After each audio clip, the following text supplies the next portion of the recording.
I have realized that I could sneak, quote unquote, anybody into Casa Loma as long as they were wearing all black. I think that's really all, because I've been there for so long, and I've never done this because it could actually it could have the effect of having a blemish on my record or something, you know. But if I walked in wearing all black and somebody else walked in wearing all black, if I just facilitated a quick introduction between the security and you, I would just go like, "Hey, Suresh, this is Mike. He's a new guy." Yeah, Suresh would go like, okay, and then wave you off, and then you would have free access to the entire grounds. Yeah. There would not be a door closed to you. Well, there we go. There you have it. And if you're and I guess if the folks are listening at home, you just gave them all the info they need. Yeah, just show up wearing all black and say you're a tech.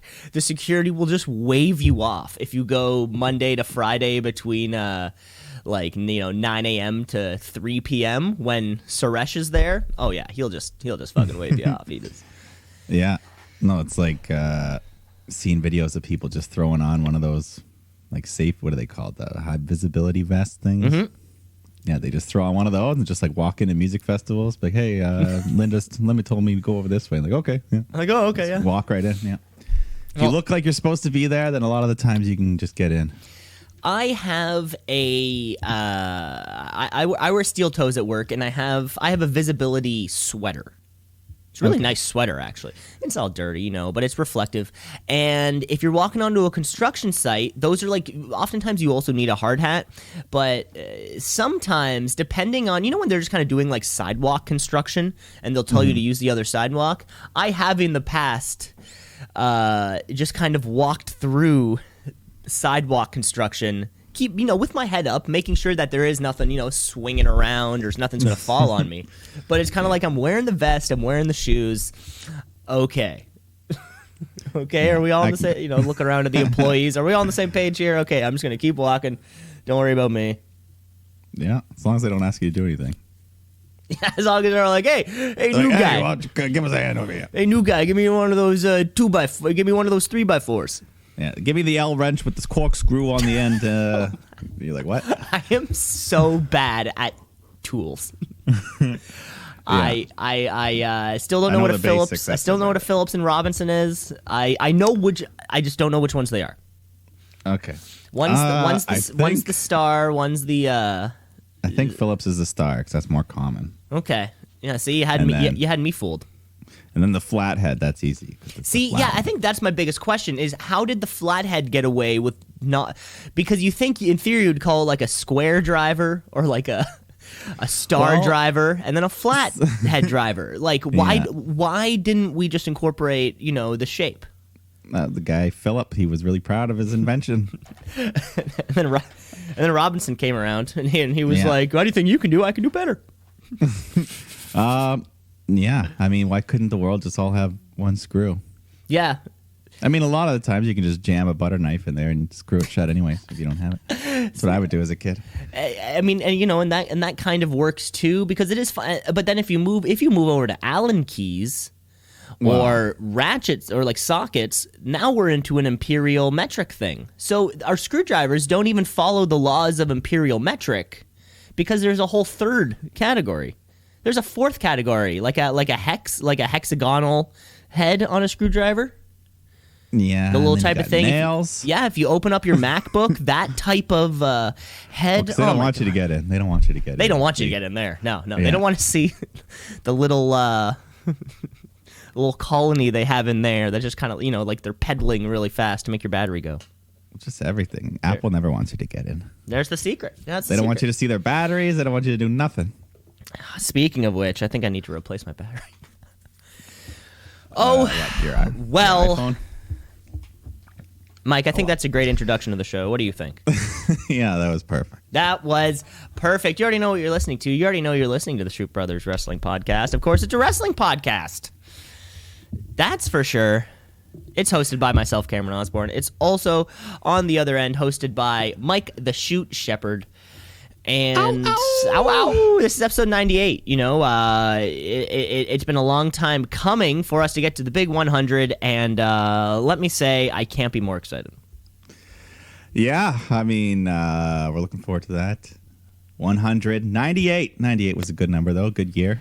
1998. Yeah. Is there are there any athletes that come to mind with the number 98? I mean, the number 99, that goes without saying.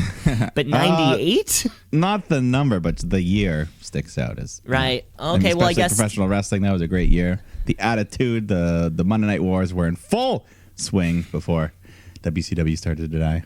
And I guess last week we really missed our Pride of Newmarket, Ontario Connor McDavid episode. I guess that would have been 97. Yeah, no, I probably would have just thought of other things again. But Connor McDavid, whatever, 98, whatever, 99, whatever. That's what I'm saying. Now 90. There is no one. Now 99. Yeah, screw that guy, that old drunk. Oh my God, too funny. Great. Well, yeah, this is a wrestling podcast. We have a great week coming up because we have the Havoc. We got Halloween Havoc. We got Hell Inside Cells. We got championship matches. We got lots of stuff going on. Yeah, let's just get right. It should. Is there anything on? Now, of course, yeah, we do have our big pay-per-view where we have 3 Hell in a Cell matches. Mike, I said last week that this was the first Hell in a Cell that's the case. I was wrong. Yeah, I think there was at least one other time there was 3. There was one, but I think I remember seeing like one of the matches was a very short Hell in a Cell match. Yeah, there was like, I think Rusev was in one of them. Yeah, I think something to that effect. So I gotta apologize. I was wrong, folks. I was wrong. That's okay. That's okay. You corrected yourself. I correct. That's why I'm here with the full length apology video. I didn't mean to spread misinformation or rumors or anything to that effect. It was simply just a simple mistake. Well, owning up to it can be even better than being right in the first place. Oh, thank you so much. That means so much coming from you. But yes, yeah, we can gloss a bit over SmackDown, but there's 1 or 2 important things that must be mentioned. Okay, folks, it's Friday night. It's time for SmackDown Live. It used to be on Tuesday, but then I think it was on Friday before, though. No, wait. They used to film it on a Thursday and then release it. It's just SmackDown Live. There were one or two important things on our big go home show. Of course, we know our main event or we know our title match. We have our Jey Uso Roman Reigns. I quit in a cell. Yeah. We got that. We got the women's match. But there's some other stuff to take care of in the meantime, including Law and Otis. Bum bum. Yeah, so they play the Law and Order theme, but then it ends up just being like a People's Court. I guess they played that theme too, didn't they? Yeah, they kind of went back and forth between the two. Like the aesthetic was the Law and Order, the blue and the red writing. Yeah, they had that logo down, and then it just switched to People's Court. But it might as well have been just Judge Judy sitting there, I think, to really kind of like cap off the trifecta. Yeah. But it wasn't. WWE has their own Judge Judy, and it's JBL. Mr. Layfield, yeah, he was playing Judge, which I'm pretty sure he did. Not real life, but in Wrestler's Court, the real Wrestler's Court, after Undertaker stepped down, I think JBL did his part. Oh, this was like a segment gimmick? It was this was all off camera, backstage, kind of wrestlers, carrying out their own rules and punishments amongst each other. Okay. Yeah, so if you stepped out of line, you'd take care of it before you went to the boss or anything. You'd take, yeah. Like if you took the front seat on the plane over a veteran or something like that, I don't know. You go to Wrestler's Court, shit like that. Interesting. Anyways, this was real court. JBL's there to judge this Money in the Bank custody battle. And anyway, we had some guests pop up. Teddy Long was there, Ron Simmons, Rey Mysterio. I don't know. Yeah, he was testifying on the stand. Yeah, Asuka was there doing her holla holla. But anyways, eventually JBL's about to make his verdict. Looks like he's going to side in favor of Otis. When Miz presents some last-minute evidence, hands over a briefcase. He opens it up. We hear the cha-ching sound, so we know what's going on here. In light of new evidence, JBL sides in favor with the Miz, and that's how he orders that there's going to be a match at Hell in a Cell, Otis versus Miz, Money in the Bank on the line. So that's how we get to that. It's always a little exciting when the briefcase goes on the line. I'm sure they've done it before, right? They've done it before, but it's only changed hands once. So okay, so yeah, the odds are on Otis's side. Yeah, statistically speaking, yes.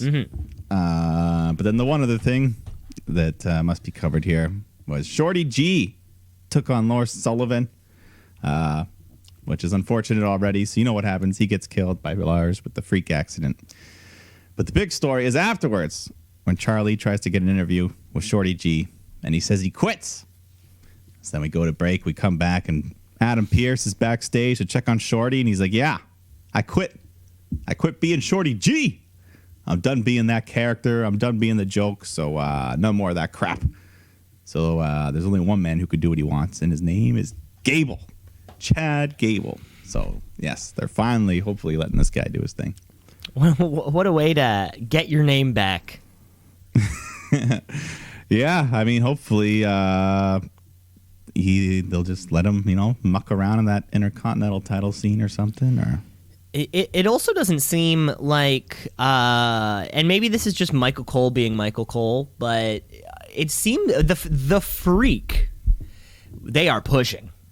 Yeah, they say it like 9 or 10 times every time he comes out. And I that's even a lot for Michael Cole standards. Oh my God, I need to go back. Okay, I meant to do this the other day when I was watching the Hell in a Cell pay-per-view with Roman Reigns and Jey Uso in the match. I think I need to go from start to finish, like we kind of fade to black and then we run the commercial. How many times the tribal chief was said? Because there was a point halfway through the match where I was like, oh my God, it has to have been said at least a dozen times now. And then it just kept happening, and I would not be surprised if it happened 30, 35 times. 30, 35. I am willing to go back and rewatch it if you're because this is very important to me. And that's probably about an average of one per minute. It was about a 30-minute match. Yeah, well, I think the thing is, half the time when they say it, Michael Cole will say it, and then Corey Graves has his little rebuttal. Yeah. So they always kind of get bang, bang. Yeah. Bang, bang. What about... And then the wrestlers themselves are saying it a couple times as well. Exactly. Then he's saying it in the ring. I'm your chief. God. I'm your chief. But I'm looking for specifically the tribal chief. It has to be those three words together. My God. Yeah, I didn't notice it quite as much, but I certainly heard it. It was like all I could, it's all I could hear for half the match. Yeah. But yeah, other than that, Bianca Belair looked good. She dominated Zelina Vega. Yeah, this Bianca Belair's coming up, I guess. I mean, she had her few vignettes on the past few weeks post draft, where she's sort of like training and running and shit like that. Yeah, now they're letting her wrestle and do shit. So that was nice. Other than that, it was just more of Rollins, Murphy. They fought each other, and Mysterio's come out. Then Roman Reigns and Jey just hyping their match, hyping the Hell in a Cell. More great promos from them, but. The Murphy Rollins match I think was the best match possibly on the week. I think there wasn't really too much action, going into a pay-per-view. There never really is, but Murphy's and Rollins just fucking keeps rolling. Rollins. Wow. And then at the end, Aaliyah helps Murphy up, and they're touching each other. Yeah, well, shoulders and waists. Shoulders and waist, baby. Yeah, like a prom photo. Yeah, I'm all about shoulders and waist. But yeah, we kind of skipped. Did we have a tweet of the week? I just jumped right into SmackDown. We just jumped into SmackDown. Mike, I have no tweet of the week this week. I thought I did. That's okay. We kind of doesn't really matter. It's vacant. We have a vacated title this week. It's either a vacated title or Jake Hager just, due to medical reasons couldn't defend. I don't know. Either way, he does not get an extra defense. Right? No, he does not get an extra reign.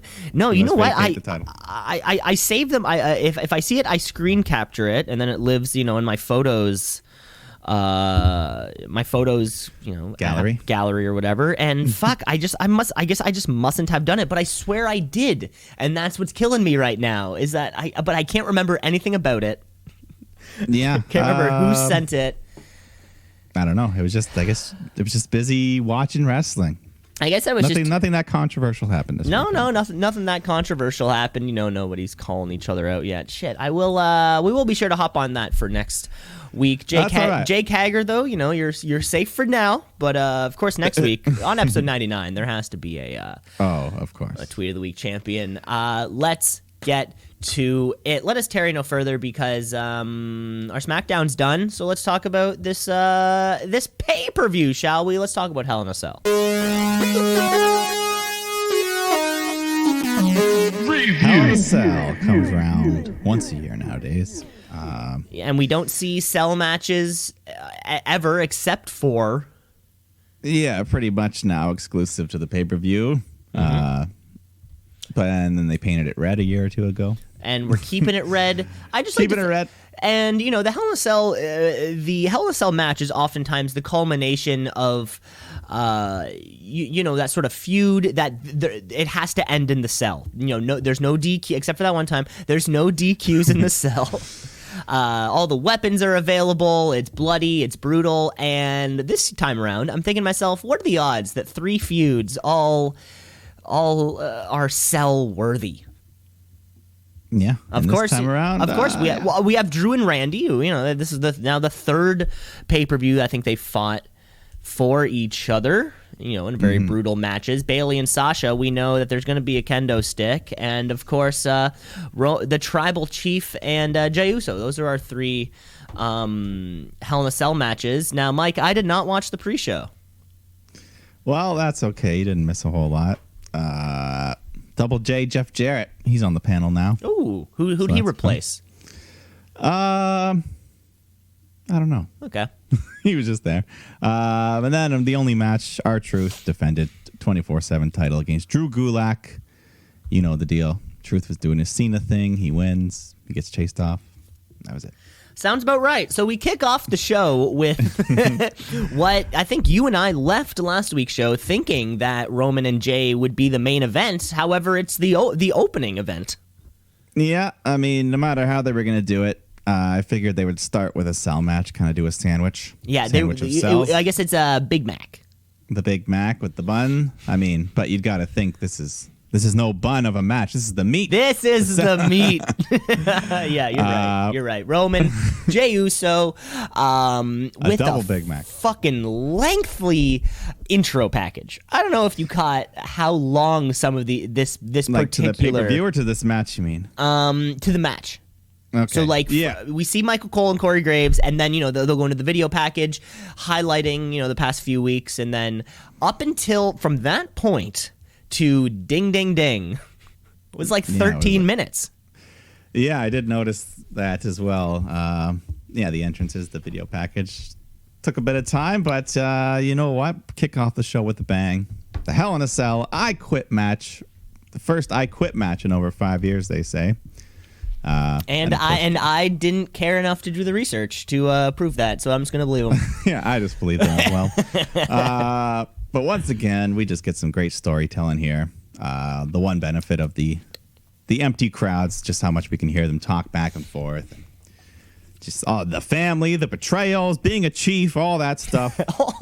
All that normal stuff. Chief, betrayals, of course, probably not going to be a technical showdown. This is the story they're telling us. Yeah, and one little thing I loved, Reigns, his little gauntlet glove was now gold. Yeah, what's the deal with that? Nice. I thought it looked cool. Was this the first time this was like that? I think it was first. I think I've only just seen black. Okay, I also noticed this and wasn't sure if it was something that I missed from previous weeks or. No, this looked new to me. It still has his Superman Punch logo on it, with little. Oh yeah, it's the same little thing, just gold now. He's a champ. It's gold. As if like he got it mixed in the wash with the whites, and he's like, "Oh shit, I still gotta wear it." All the color. Yeah.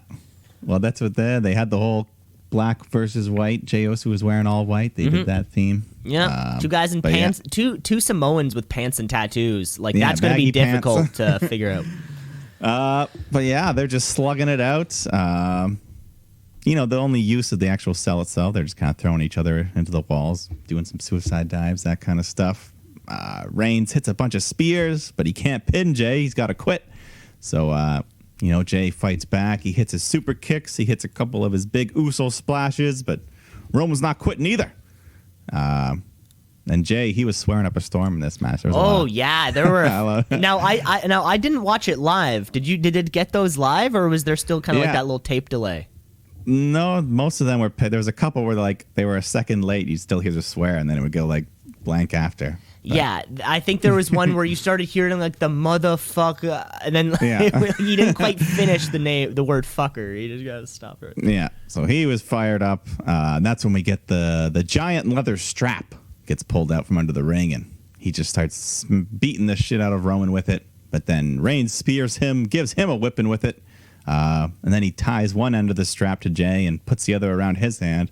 So we got an impromptu strap match all of a sudden. And then I was like, hell yeah, let's go, straps. Oh, yeah. Let's strap it up. Why not? Now we got a strap, sell, quit match. I wonder what the most stipulationed match ever is. Yeah, how many if they could get that third stip.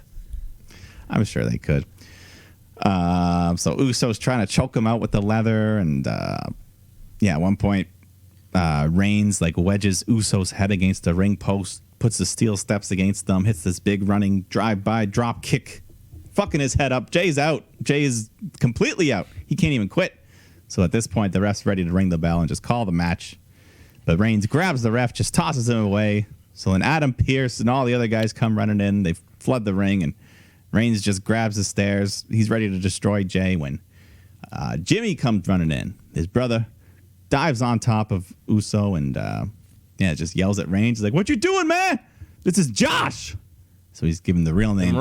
Some real names. What's Roman's? Joe, I think is his real name. Joe, yeah. And I think Jimmy is probably another J one too. I think they said like Jason. Yeah, Josh and Jason. Jason are their actual names. Yeah. So he's getting real. He's like, "Come on, man. You know who we are. Whatever you're going through, whatever's going on, we can fix this." So Jimmy's getting all emotional, and this made Roman real emotional. He just breaks down. He falls. Full tears. Like full tears, lips trembling. There's no faking this. He just falls to the ground. Roman went to crying classes over the pandemic. He went to a deep place to get these tears. I think when Roman... He brought out some pain. He brought out some real pain. Over the past few months when Roman hasn't been wrestling, I think all he's been doing is working out and learning how to act. Yeah, because this was an amazing display of emotion. He's crying. He says, "I'm sorry. I don't even know who I am anymore." So Jimmy offers his hand out to Roman. He takes it, embraces, but then he pulls him in, locks in that guillotine. So Jimmy's in trouble, and this is when Jay starts to come to. He sees his brother trapped by Reigns, so he tells the ref, "I quit," to make Roman stop, and that's the finish. Reigns retains the title. Mike, I'm a pillow hugger. If I'm like sitting on the couch by myself or something, I'll have a pillow in my arms. Oftentimes I have like 3 extra pillows on my bed. Oftentimes I'll wake up and I at least have my arm around one of the pillows. And watching this one, I had the pillow around my stomach as I do normally. And then when I feel the emotion the characters feel, that pillow starts to kind of like creep up, and now I'm snugging it around my chest and it's kind of like half covering my mouth. Yeah. If you can kind of picture that. The last, I think, strap and onwards, holy shit, this whole thing was sick. This is the emotions you can't get in every match. There was a weird false finish there, kind of in the middle, where it was somewhere around the strap stuff. Jay had Roman like wrapped around the strap and was going to choke him out, and then Roman like goes limp. Yeah. And then gets like a one last breath thing. Yeah. That was a weird finish. Also I also didn't like, and I loved what those two were doing. I hated this ref the whole time. Was it the Asian ref? Yes, it was. Dark hair. He's a little plumper. Just so we can clarify, not that that's the reason. Yeah. Oh, of course. Oh, there's not many. That is a good. That's a way to. I don't know his name. I don't know his name, but I didn't like how involved vocally he was. he was after a big spear, he would go down to Jey Uso and be like, "So Jay, do you quit? You just gotta say it. Come on, just gotta say two words. Just gotta this Yeah. is not your thing, bro. Like, wait, you like because we know this is, and I think this match ended up lasting just shy of 30 minutes, and 10 minutes into this match, this guy's getting in Jey Uso's ear asking him if he's gonna quit. I'm like, he's obviously gonna say fucking no. So, like what you're doing is not helping right now. Yeah, no, that's fair. And I think, if that ref's listening, he can hopefully take that criticism and use it. And then as soon as Adam Pearce came in and they were going to call off the match, I almost got really mad. I was almost like, no, get the fuck out of the ring. Because now we've just changed what a cell means. Because last year, okay, you can get DQ'd. We didn't know that's what a Hell in a Cell sort of meant. And now this year, it's like, I think the official thing was ref stoppage last year. Ref stoppage, sorry, but we all know. We all know. And then this year, my next thought was, so the cell is now suddenly not this impenetrable force. The cell is now suddenly that apparently officials, backstage crew, anybody can just kind of get into and have an influence over the rest of it. I thought the cell was supposed to be this, closed off structure from the rest of the world. Yeah, I think it's just like medical reasons. Yeah. Speaking of medical reasons, I think that ref may have got fucked up when Roman threw him out of the ring. He took a good bump. I'll give him that. He was down the whole time, and then even as at the end of the match, Roman walks up the ramp, and then I guess like the two elder statesmen of his family are there to Alpha and Sika to put a lay on him, of course. So now this means that he is the head of the family. He's in there, the head of the table, official chief. Yeah, but that whole time, this and then Adam Pearce is helping up this ref afterwards, and I don't know. I think you think he might have been hurt. Legit? He went over the top rope. He didn't. Yeah, he didn't. He took a good bump. He took a good bump. Refs aren't as, they get hurt easily. Yeah. Kayfabe. He might have just been selling really good. May have just. I didn't know. I noticed the bump, and from then on, I just stopped paying attention to him. He was out of the match. But yeah, the Hell in a Cell, I quit, was a thumbs up. It's really funny to have a Hell in a Cell match that really didn't incorporate many Hell in a Cell characteristics, right? Or something that we believe the cell to be used as. There are no chairs. I mean, there was a chair that was sort of set up that I wasn't really used. No tables. The strap came out, but all of those sort of very nefarious weapons never even got touched. No, and they still had a great match. Yeah, I agree. This was fantastic. So, yeah, it's good. Save some of that other stuff for later. And they had the strap. That was their unique spot. So yeah, I like great that. Opener. Yeah, it was good stuff. Yes, the Universal Champion continues. Then we have the in-between match because we got to cool off a bit. So Elias versus Jeff Hardy. Elias sings a quick little song, and then, the match itself wasn't really anything special. They fight for a bit. They go to the floor. Elias grabs his guitar, takes a swing at Jeff, but he ducks, picks up the guitar, smashes Elias with it. So DQ. Yeah, I wonder... I guess this kind of feud keeps going, by the way. By the way, Elias Universal Truth. It's out there on at least Apple Music. Shooting its way up the chart. I think it's number one now. I think it's number one.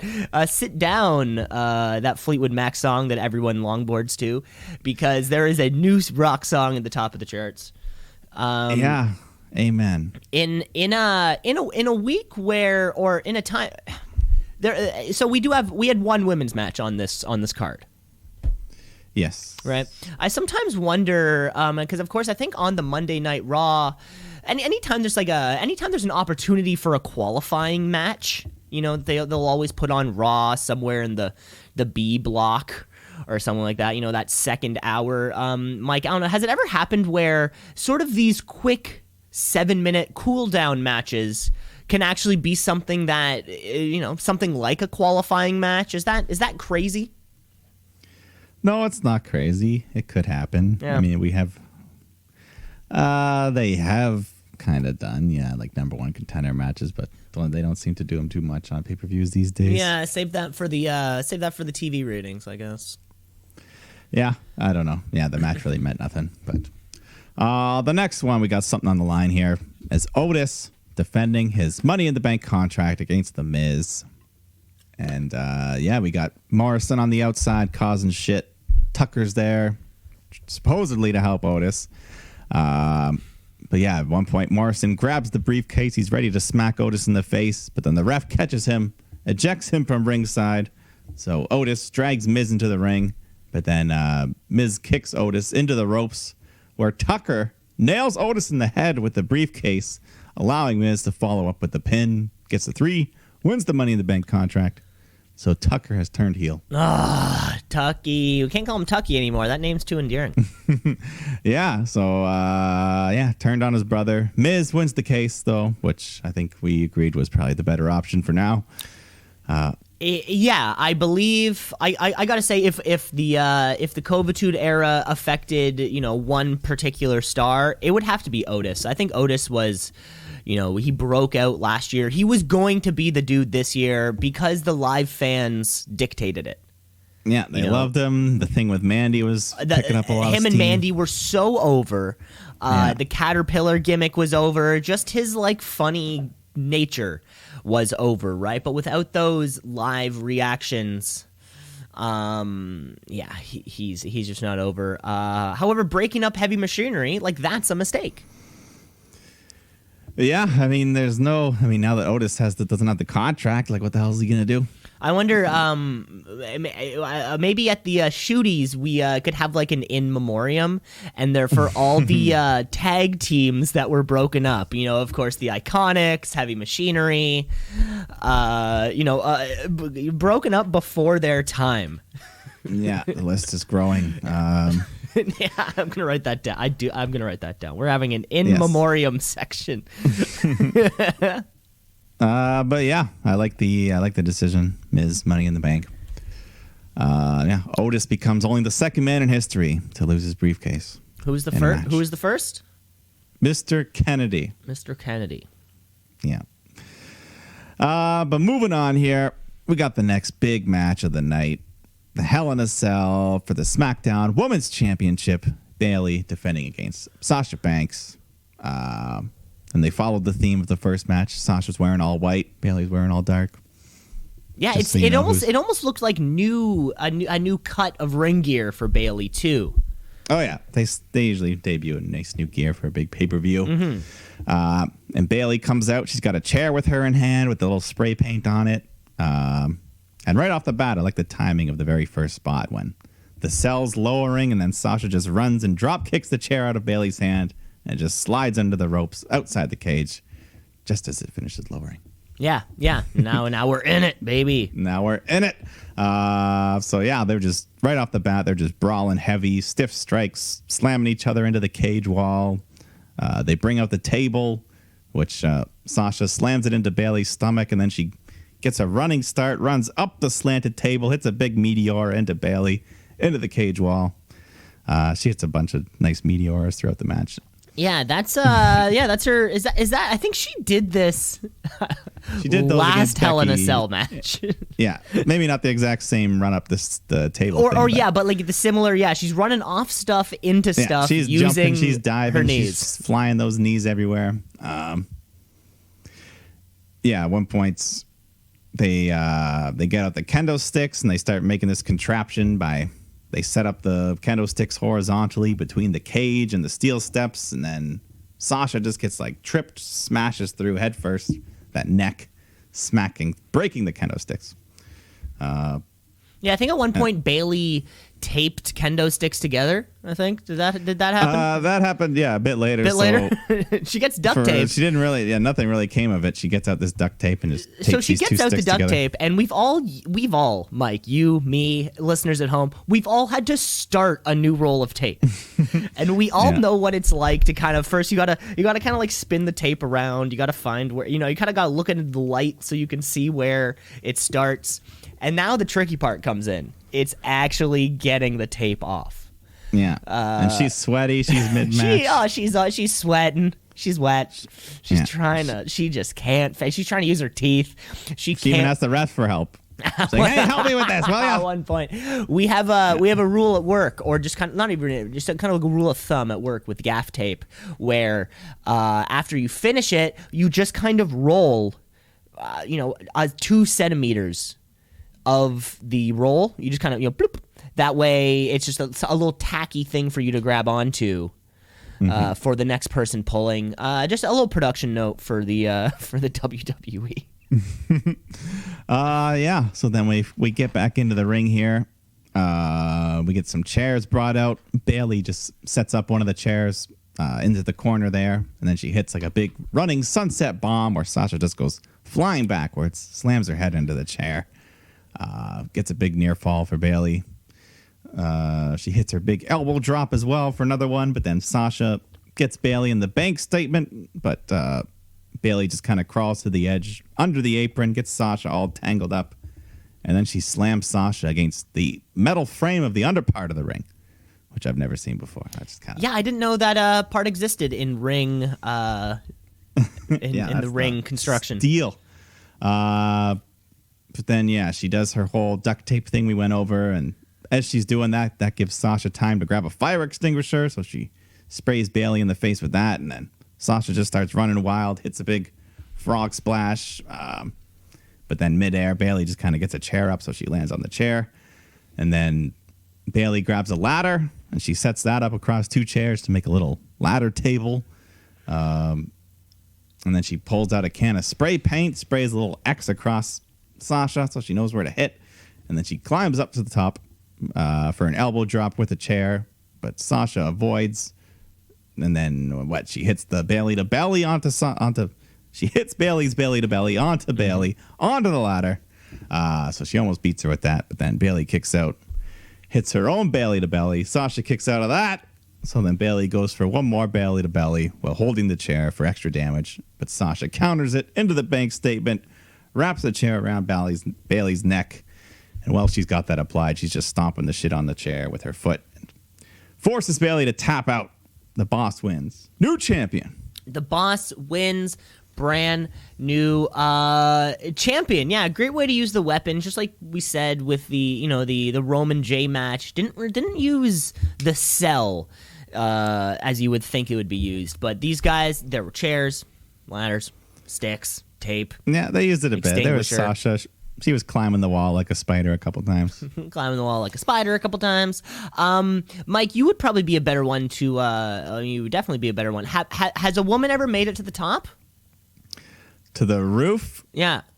I don't think so. Okay. Not yet. They've only been 3 women's cell matches. Okay, so we're just kind of like 0 for 3 instead of 0 for yeah, but one. eventually a woman has to jump off the top of the cell. I think that's the only play. I'm not saying it has to be next year. I'm not saying it has to be the year after that. I'm saying in 10 years from now, Rhea Ripley needs to jump off the top of that cell. Rhea Ripley, eh? I think she's the only one that could physically handle it. I think Shotzi Blackheart's crazy enough to do it. Oh, and Shotzi Blackheart is crazy enough. See, you can't have Casey Catanzaro jumping off the top of that cell. No, she wouldn't even break the table. She wouldn't even break the table. We need like a person-sized person. Yeah. But this was a great match. I loved it. Not quite the 5-star that their Brooklyn Takeover match was, but still fantastic. It's crazy that it's crazy to think that these two have had many classic encounters over the years, and they will continue to have more classic encounters over the years. Their careers are still young. Like this is their careers are still young, and this match, these are clips that will be in their Hall of Fame package one day. Yeah. And Sasha, with this win, becomes the second ever women's Grand Slam champion. Who is the first? Bailey. I did know that. Do you know who's not? Well, yeah, because no, but that's more of like a Braun and Nicholas thing. Like Braun wouldn't be tag champ if it wasn't for that little fucking kid. No, Charlotte's not gonna go off and just pick some stranger out of the audience, And why would she want to team with that? It was Charlotte Rhea though. Rhea Ripley or Charlotte Becky, they could both. Charlotte Becky, they could come back. Charlotte Ronda, who whoever it is, she's going to get that belt one day for sure. She'll get it eventually. She'll get it eventually. What do you think? Come on, Mike. And then we have an impromptu match earlier in the night. Retribution laid out a challenge to the Hurt Business, and I think they're just like, you can pick who. Yeah, So the Hurt Business was allowed to pick who they wanted to fight. So, of course, the biggest guy from the Hurt Business selects the smallest guy from Retribution. Yeah. So Bobby Lashley takes on Slapjack, and he's like, I'm a nice guy. I'll even put the U.S. title on the line because he knows Slapjack's got no chance. And that's pretty much what happens. Slapjack gets a couple moves in. It looks like he has trouble seeing out of that mask, though. It also, he was adjusting it a lot. I got that vibe too. Yeah, I was just thinking, especially between this and the Fiend, WWE mask technology is on another level. I mean, it should be. Yeah. I don't know. This one's weird. It's like half hockey mask, half. I don't know. Well, I yeah, don't know what to call it. It's kind of like that. Who is it? That Jacques Plante mask, the one where it has like all of his stitches on it. Yeah. But anyways, Lashley just applies the Hurt Lock. Slapjack taps out. So once again, Retribution loses, but they swarm the ring after.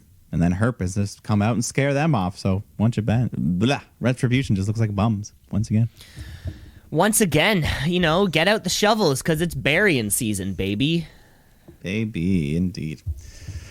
But let's go right into the main event of the night, our third Hell in a Cell match here. Drew McIntyre defending that WWE title against Randall Keith Orton.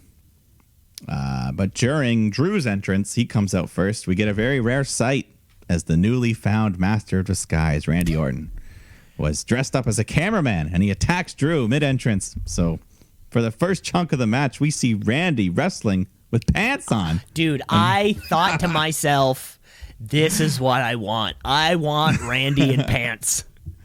I know. We've talked many times on the show about Randy's wardrobe and lack of, basically he's just trunks and hoodie. And that's all he's been a 16, 17 year veteran of the WWE, and he's never worn pants. Come on, this is the heel turn. Wear some pants, but they're tearaways. We know those things aren't staying on too long. Oh yeah, later on, like halfway through the match, he rips them off. But we got to start. They start out slow. They're brawling around. They're throwing each other into the cage. We get some chair play, some steel step action. Eventually, Randy grabs a pair of bolt cutters from under the ring. He cuts off the chain, keeping them locked in, opens the cell door, and he's ready to just walk away, call it a night.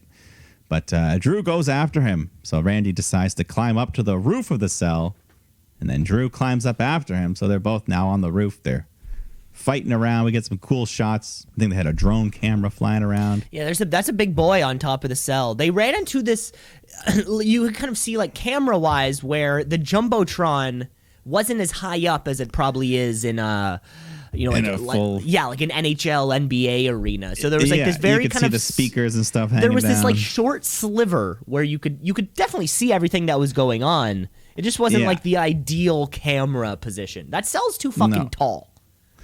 It's a big ass cell. Is it bigger than it used to be? It's 100% bigger than it used to be. Bigger than when it debuted, yeah. Yeah, okay. I think it went from like 16 feet to 20 feet or something. Jesus Christ. But either way, they're fighting up there. I think Randy had a red steel pipe he stashed that was just up there. So they fight a bit. They're fighting on the roof. But then Randy starts to climb down the other side near the announce tables. So he's about halfway down. Drew comes down. They're trying to knock each other off when Orton is able to knock Drew's grip off. So Drew falls off the side of the cage, crashes through the announce table onto the floor. And I think he was bleeding from the mouth afterwards. Yeah, he got some blood. He got some blood for sure. Yeah, it was a good bump. Not the biggest bump, but he fell halfway down, so that's still give him credit. But they get back in the ring.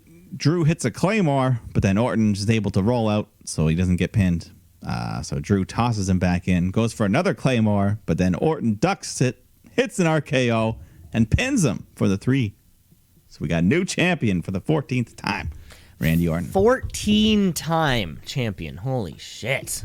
What's Cena at? Cena's 15? 16. Cena tied Ric Flair. Cena's 16. Okay, so Randman's getting there. You know what? The great thing about having these 3 Hell in a Cell matches on Sunday is that, they were all completely different.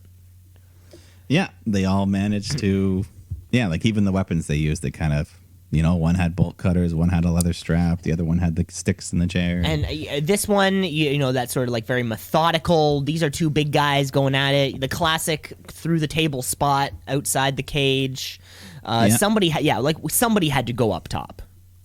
Yeah, they went up top. Obviously not everyone. I mean, you're not going to jump off like Mick Foley or Shane O'Mac. Not everyone's doing that. But any little bump off the side, we'll take it. We appreciate it. I would have maybe swapped this for the Roman match in terms of, have the WWE Championship open up and maybe the Roman end. Just, kind of emotional ties towards the matches. But still, I also could have put Sasha on the end, just being... or Sasha and Bailey, exactly. Yeah, any of them, they were all pretty good. Yeah, like I don't want to say that it was the weakest because this was still a very good match. But yeah, I maybe would have switched it around. I was just on the edge of my seat for that whole Roman match. I'll say it. It was the weakest of the three. But hot take. But it was still good. It was still good. It was all like, from Drew and Orton. It was what I expected. They're not going to do super crazy. But yeah, they had a nice little bump. 14-time champion Randy Orton. I was partially, depending on how the match ended, I was also in the back of my mind thinking Miz could come out here, but that did not happen. Yeah. Would it actually? He's on SmackDown, is he not? No, he got traded. He got drafted to Raw. Oh fuck. So yeah, that's in the back of the mind. So hopefully Orton now can just feud with someone else. Yeah, we'll see. Well, I mean, of course, now we have Survivor Series build to get to because that's probably at a time TBD. End of the month, November 25th-ish type thing. Yeah. Okay. But that was the Hell in a Cell for the year. Yeah, that was fantastic. Yeah, it was a 3-match show. Yeah, it really was. Which, I mean, that's and the Money in the Bank switch, but that's all you need. That's all you need. Well, let's just keep the show rocking, right? Because we end on the WWE we ended the pay-per-view with the WWE Championship switching hands. Of course, that is a title which is Raw exclusive. So let's just hop on over to Monday Night Raw. Let's get raw.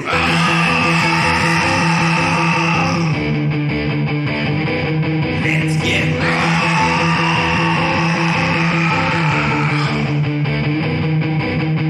Where we get our quick little Hell in a Cell recap. I think Drew McIntyre comes out first, just lets us know, like, hey, I lost to Randy Orton. Yeah, no excuses. But then he quotes Rocky, and that probably got your heartstrings pulling. Yeah, I was ready. But then he gets interrupted by the new Mr. Money in the Bank, The Miz. He just mocks Drew and talks about winning the case, and Drew's hurt enough. He hits him with a headbutt, beats him around a bit. They scamper off. And then we find out that tonight we're going to begin qualifying matches to determine the Raw men's team for Survivor Series. And there's no NXT involvement this year, just Raw versus SmackDown. I did also hear about that, I think in the efforts of sort of limiting contact between people. Yeah, now that they are at two different venues and stuff, I guess that makes sense. Two different groups, exactly. One breakout happens. Next thing we know, it's the entire thing that would break out. So we'll build to that. Which is fine. We have War Games to worry about. Yeah, hopefully.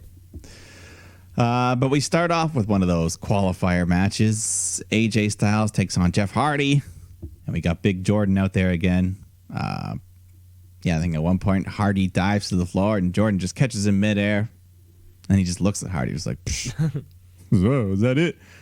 So he throws him back in the ring. They go. AJ and Jeff have a pretty good little back and forth here, but that looming presence of Jordan is just a distraction for Hardy as AJ slams him into the ring post, hits a phenomenal forearm, gets the win. So AJ has earned the first spot on Team Raw. A pay-per-view that he's familiar with. Yeah, potential captain of Team Raw. And I mean, if you need a great wrestler, it's fucking AJ Styles. Hell yeah.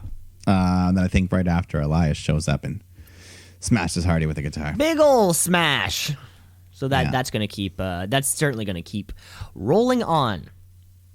It looks like it. Then Drew Gulak teams up with Akira Tozawa to take on Lucha House Party.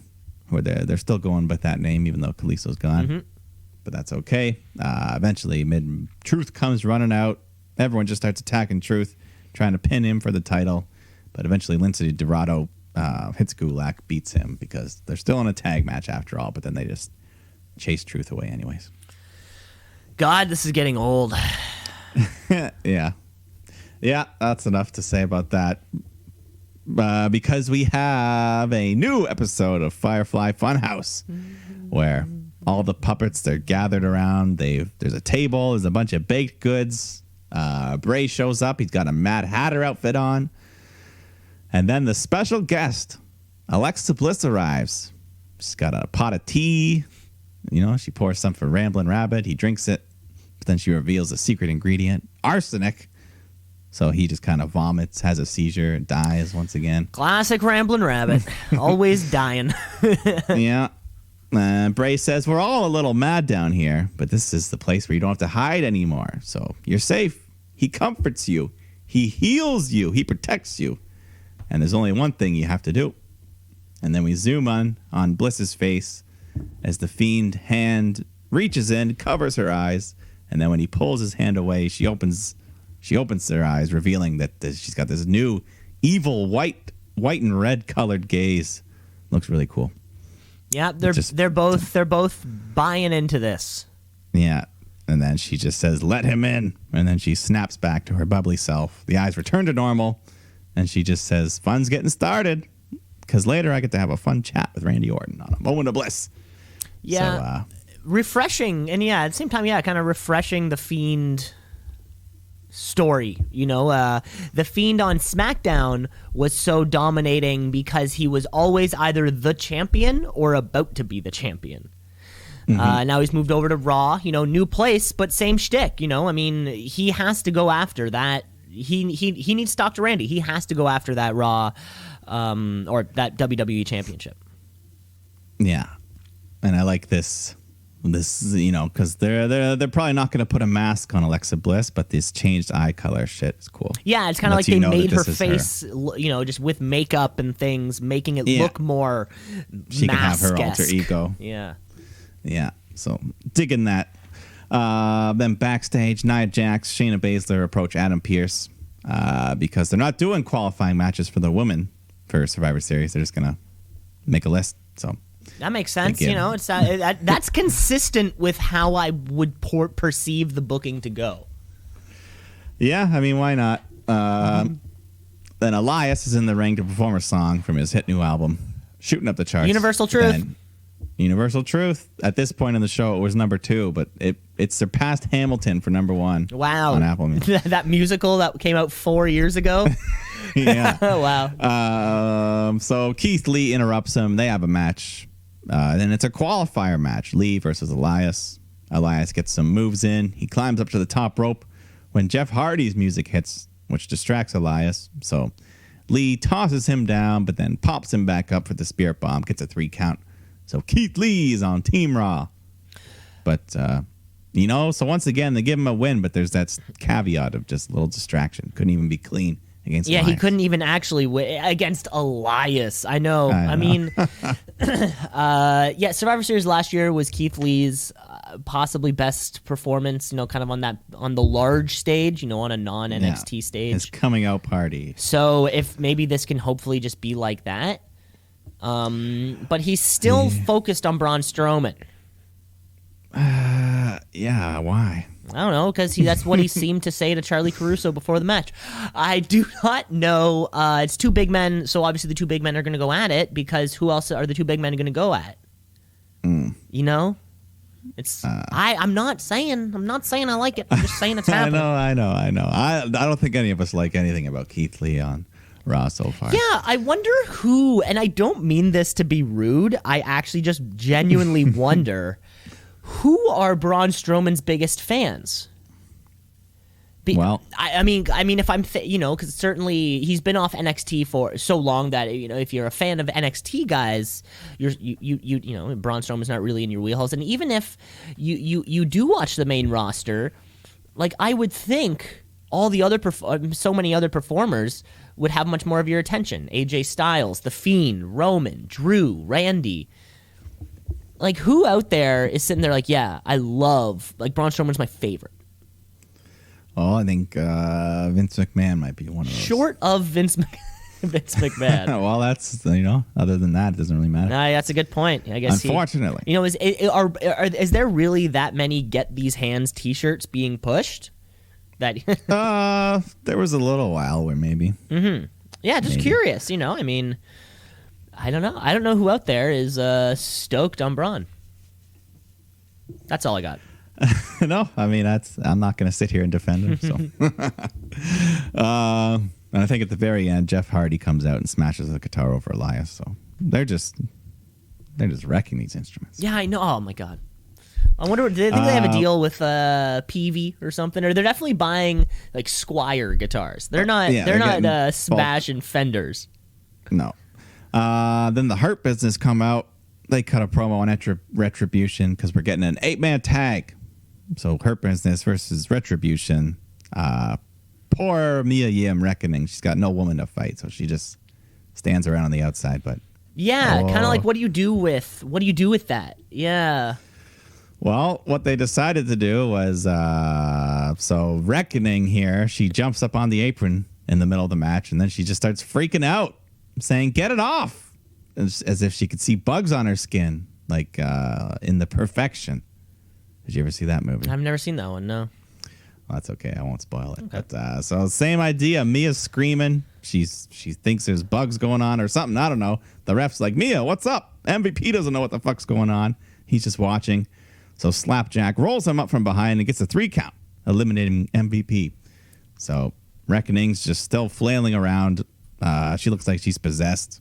But then during the commercial break, she just gets up, brushes it off, takes a bow.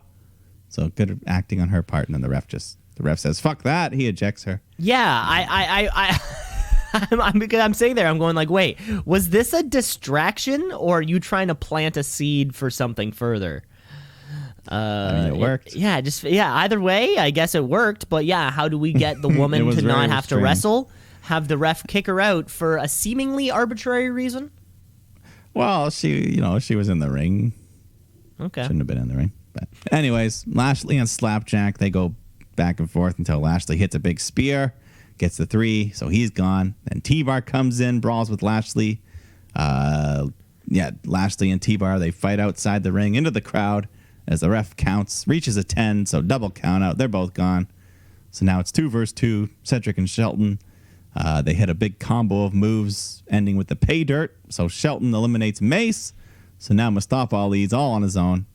But he doesn't like the odds, so he decides to just grab a chair, nail Cedric, cause the DQ, and ending a match. And another loss for Retribution. Yeah, they just keep piling up.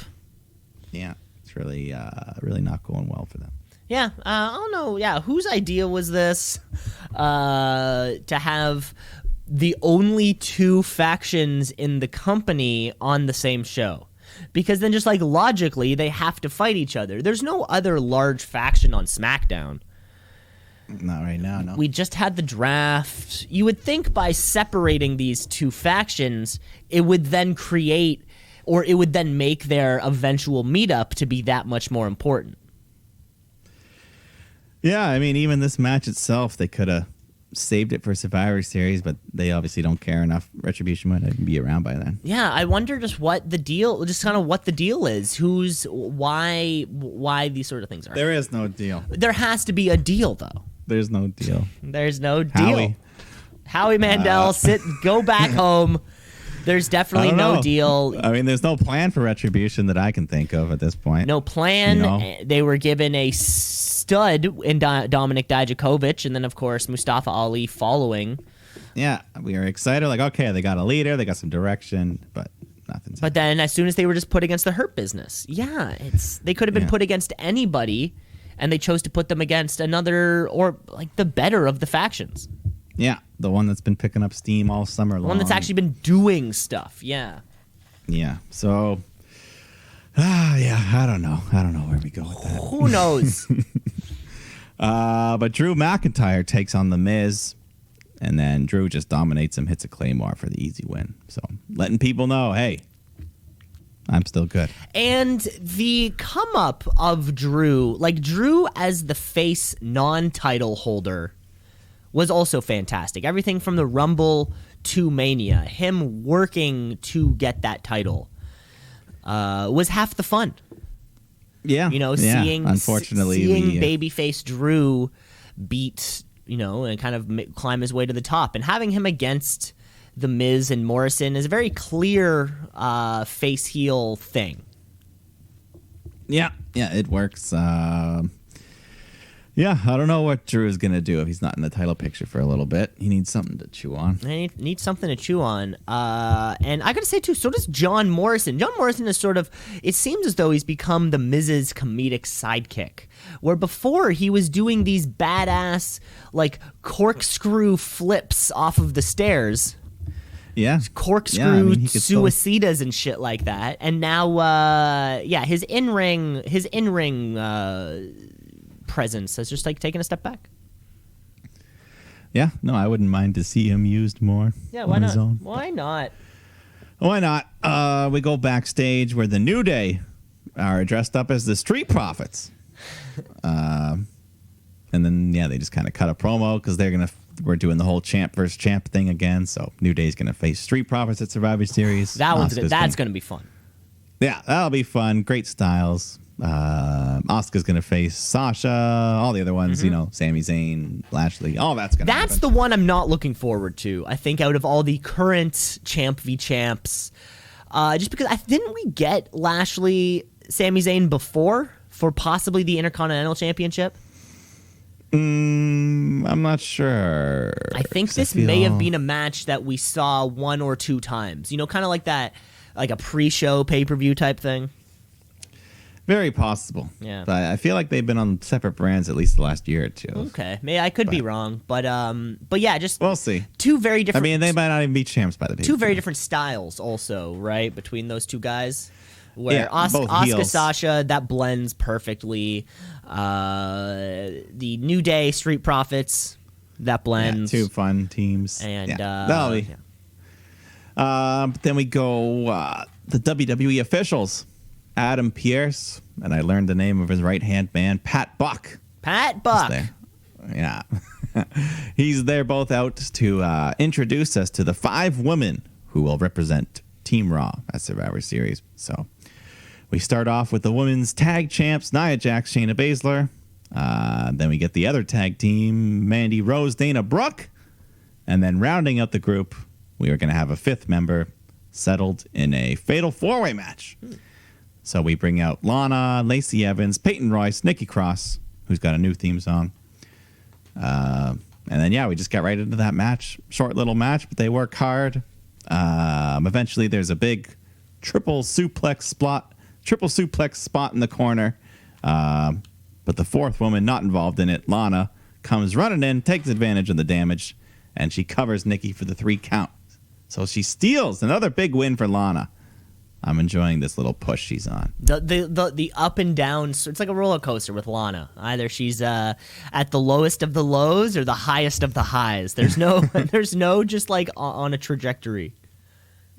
Yeah, so she's made it onto Team Raw. She's happy. She goes over to celebrate. Nia Jax wants to embrace her because now that they're on a team, she wants to give her a hug, welcome her to the team. But then, of course, she picks up Lana, slams her with a Samoan drop through the announce table for the 6th time. And I still love it. So I think I've determined this either there's one of 2 reasons why we're doing this. Either we're building sympathy for Lana for eventually a big payoff, or Vince McMahon just finds it really funny. And I don't know. They're both kind of like 50-50. It's a flip of a coin. Either this is going to be a payoff, or Vince thinks that putting his employee, his ex-employee's wife through a table every week, he's like, that's good shit for him. I think maybe both. Mix of the two, maybe. Okay, a little bit of column A. I think we could, eventually we can have a big moment. Lana hits an angle slam onto Nia through a table. Everyone goes nuts. Now, she puts Nia through the table. That's a huge ask. Well, Nia just has to jump. That requires a lot of athletics from both sides here. Not 2 performers not really known for their athleticism. Not a power bomb, an angle slam. An angle slam is like the easiest of the... Yeah, Nia just has to jump. which I know that's asking a lot. Asking a lot.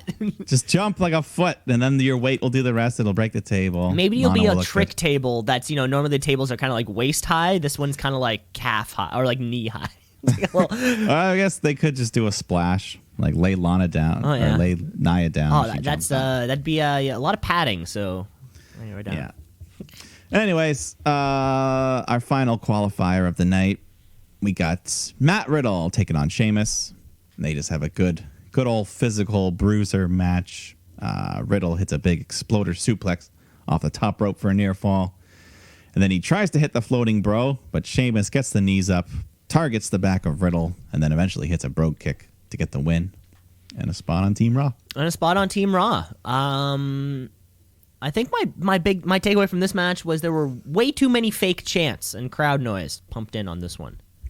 I didn't really I pay think too that much this was the attention. one where maybe fucking Tom Phillips shut up for a second and then I could just hear it. But either way, Sheamus joins Keith Lee and AJ Styles so far.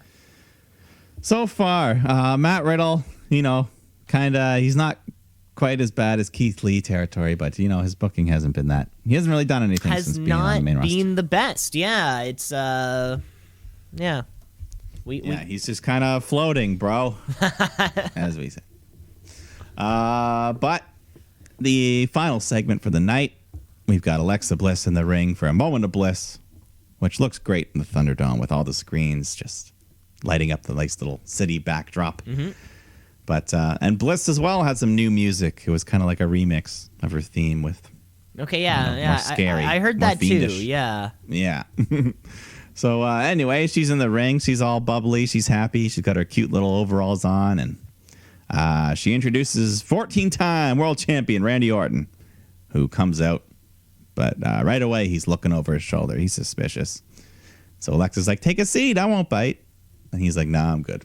I'll just stand." But so they talk about the performance last night, and Orton says, "I'm not surprised, but you have a surprise for me." And she says, no surprises. You and Drew burned the house down last night, which is, of course, referencing when Randy burned down the Wyatt house, the resting place of Sister Abigail. So there it is, Randy says. I know Bray Wyatt better than anyone. I know he's close. So where is the Fiend? And Bliss just smiles and laughs. But then Drew McIntyre's music hits. He comes out, beats up Orton, tosses around the set. So Bliss just kind of sits and watches from the ring, from the turnbuckle. And then Drew lines up. He's ready to hit the Claymore when the lights shut down. They come back on.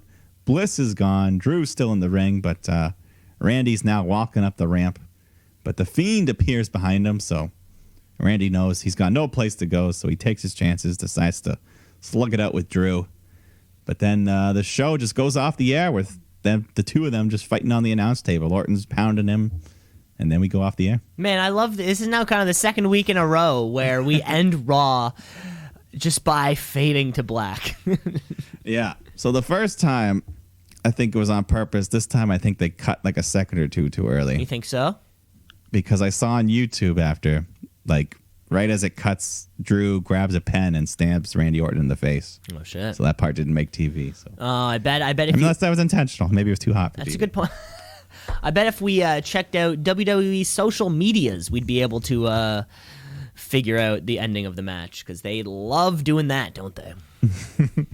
Yeah, but yeah, I do like that idea of just kind of the chaos going off air. Yeah, it's so crazy. It's just like, we gotta stop.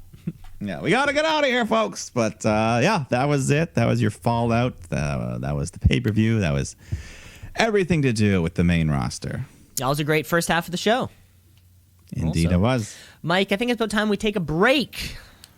Take a break because we're not done. We have another. We got the Wednesday night. We have Wednesday Pretty night. We much a got the half pay-per-view. Havoc, baby. So stick around, and we'll be right back. Let's shoot, yeah, let's shoot, yeah, let's shoot, brother, yeah, let's shoot, yeah, let's shoot, yeah, let's shoot, brother, yeah. Part 2, folks. Awesome.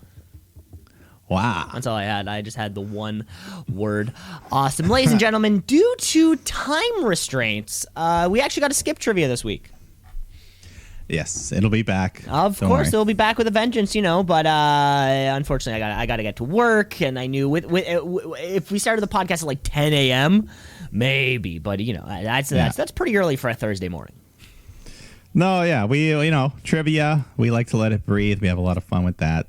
We like to banter, so we don't want to rush it. Exactly. So. We don't want to feel like the show is rushed. So let's just jump straight to our Wednesday night, our Wednesday night war, and I think we should start with the Mike. I'm sure you can agree. Let's kick off with the more theatrical of the two this evening, because over on NXT we have the Halloween Havoc. NXT, what does it mean? I don't know, but it's some good wrestling. So NXT, watch and see. Gotta tap out a count out of 1, 2, 3. So Oh yeah, first time in nearly 20 years. We get a nice intro, kind of shows you some historical stuff, some spooky theme going on. Then we get a look at the arena. It's all decked out. We've got gravestones, spider webs, trees, the return of the giant inflatable pumpkin, custom ring aprons, all the spooky graphics, all that great stuff you could look.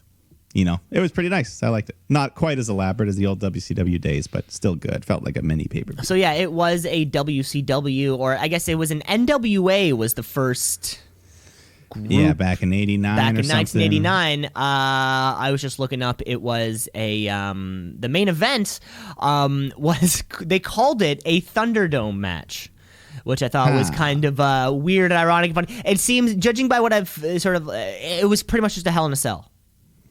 Yeah, they've had a couple other. They've had like the Chamber of Horrors match, which was like an electrified cage, and they've had all these other gimmicks. Oh, that sounds badass. Yeah. They had like an electric chair in the middle of one. That's cool. Anyways, so this was great. Good theme going on. Shotzi Blackheart's there. She's our host. She's standing on the big platform that's there now, all decked out. Her first costume of the night. She's just some sexy green zombie. Yeah, the costume changes on Shotzi Blackheart would put Gaga to shame. Oh, hell yeah. She was changing costumes every single time she came out. Yeah, the first one was kind of like zombie singlet. Yeah, zombie singlet. She had like the Frankenstein bolts on her head. Frankenstein bolts. She was shooting sparks off with this mini saw thing. It was pretty cool. It was Whatever pretty that cool. was. But Yeah. I guess she comes out to not only welcome us to the show, but I think it's time to spin the wheel, make the deal. Yeah, we're just jumping right in. Before we spin the wheel, I think Priest comes out. He gets the little extended version of his entrance there. He had some live guitar player rocking out. It's cool when they have the live instruments there too. That's pretty cool. It was cool, but I gotta say, this guy, his tapping was not that impressive. Like, I'm not saying I'm an excellent tapper, but I think I could do it as well. Yeah. I heard some clinks and You heard some clonks, clinks and clanks. Hey. but anyways, Johnny Gargano makes his entrance, and the fucking heel, he slashes the big pumpkin right in the opening. What a dick. What an asshole. What a dick. Yeah, the thing deflates. It's ruined. Johnny, though, he had a cool Jack Skellington look going on.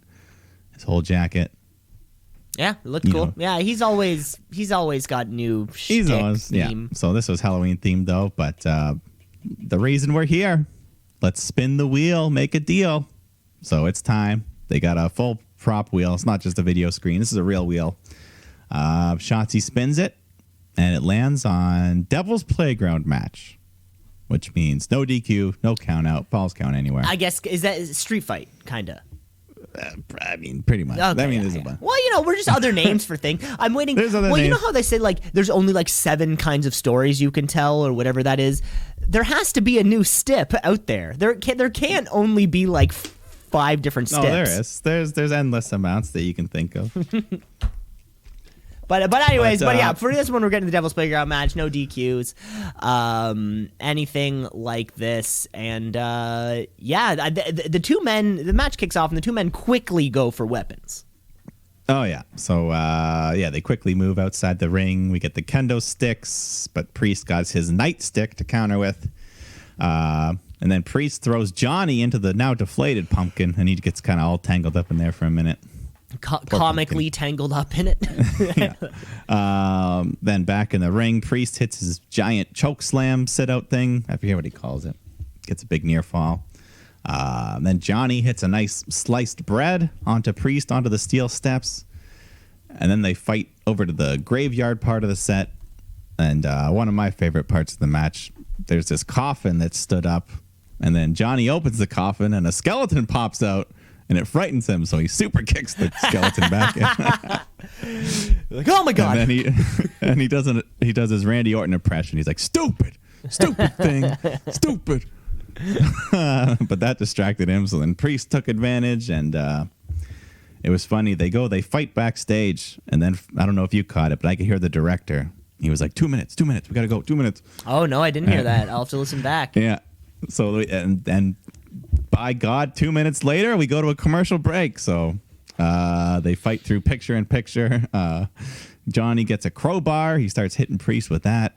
And then they fight their way over to the graveyard set, which has just giant structures, stones. They climb up the stone, up to the platform where the wheel was.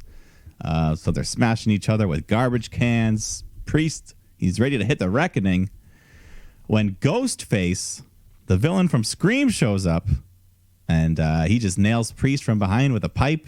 So Johnny takes advantage, hits a tornado DDT off the wheel, and then Ghostface hands Gargano a tombstone, and he smashes this concrete tombstone over Priest, which sends him flying off the big structure, crashing through a tomb. A tomb! From a tombstone to a tomb, he crashes through that. He's a dusty mess on the ground. Johnny climbs down, covers him, gets the 3 count, becoming the first ever 2-time North American champion. Johnny Gargano gets the help by Matthew Lillard.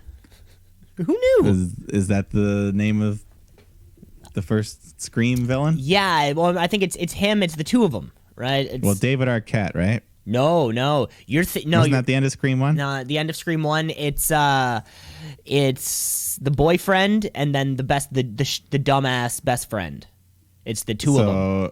But David Arquette's in it. Is he still a cop, just a clean cop, or is he not introduced till the second one? No, he's in the first one. No, he's just like a clean cop. Okay, and then the second one's the twist where he's the villain. No, I think you're getting it. This also happened to me. This also happened to me like 2 weeks ago. What, Scary Movie? I got the end of Scream confused with Scary Movie, where it's so in Scary Movie the twist is it was David Arquette.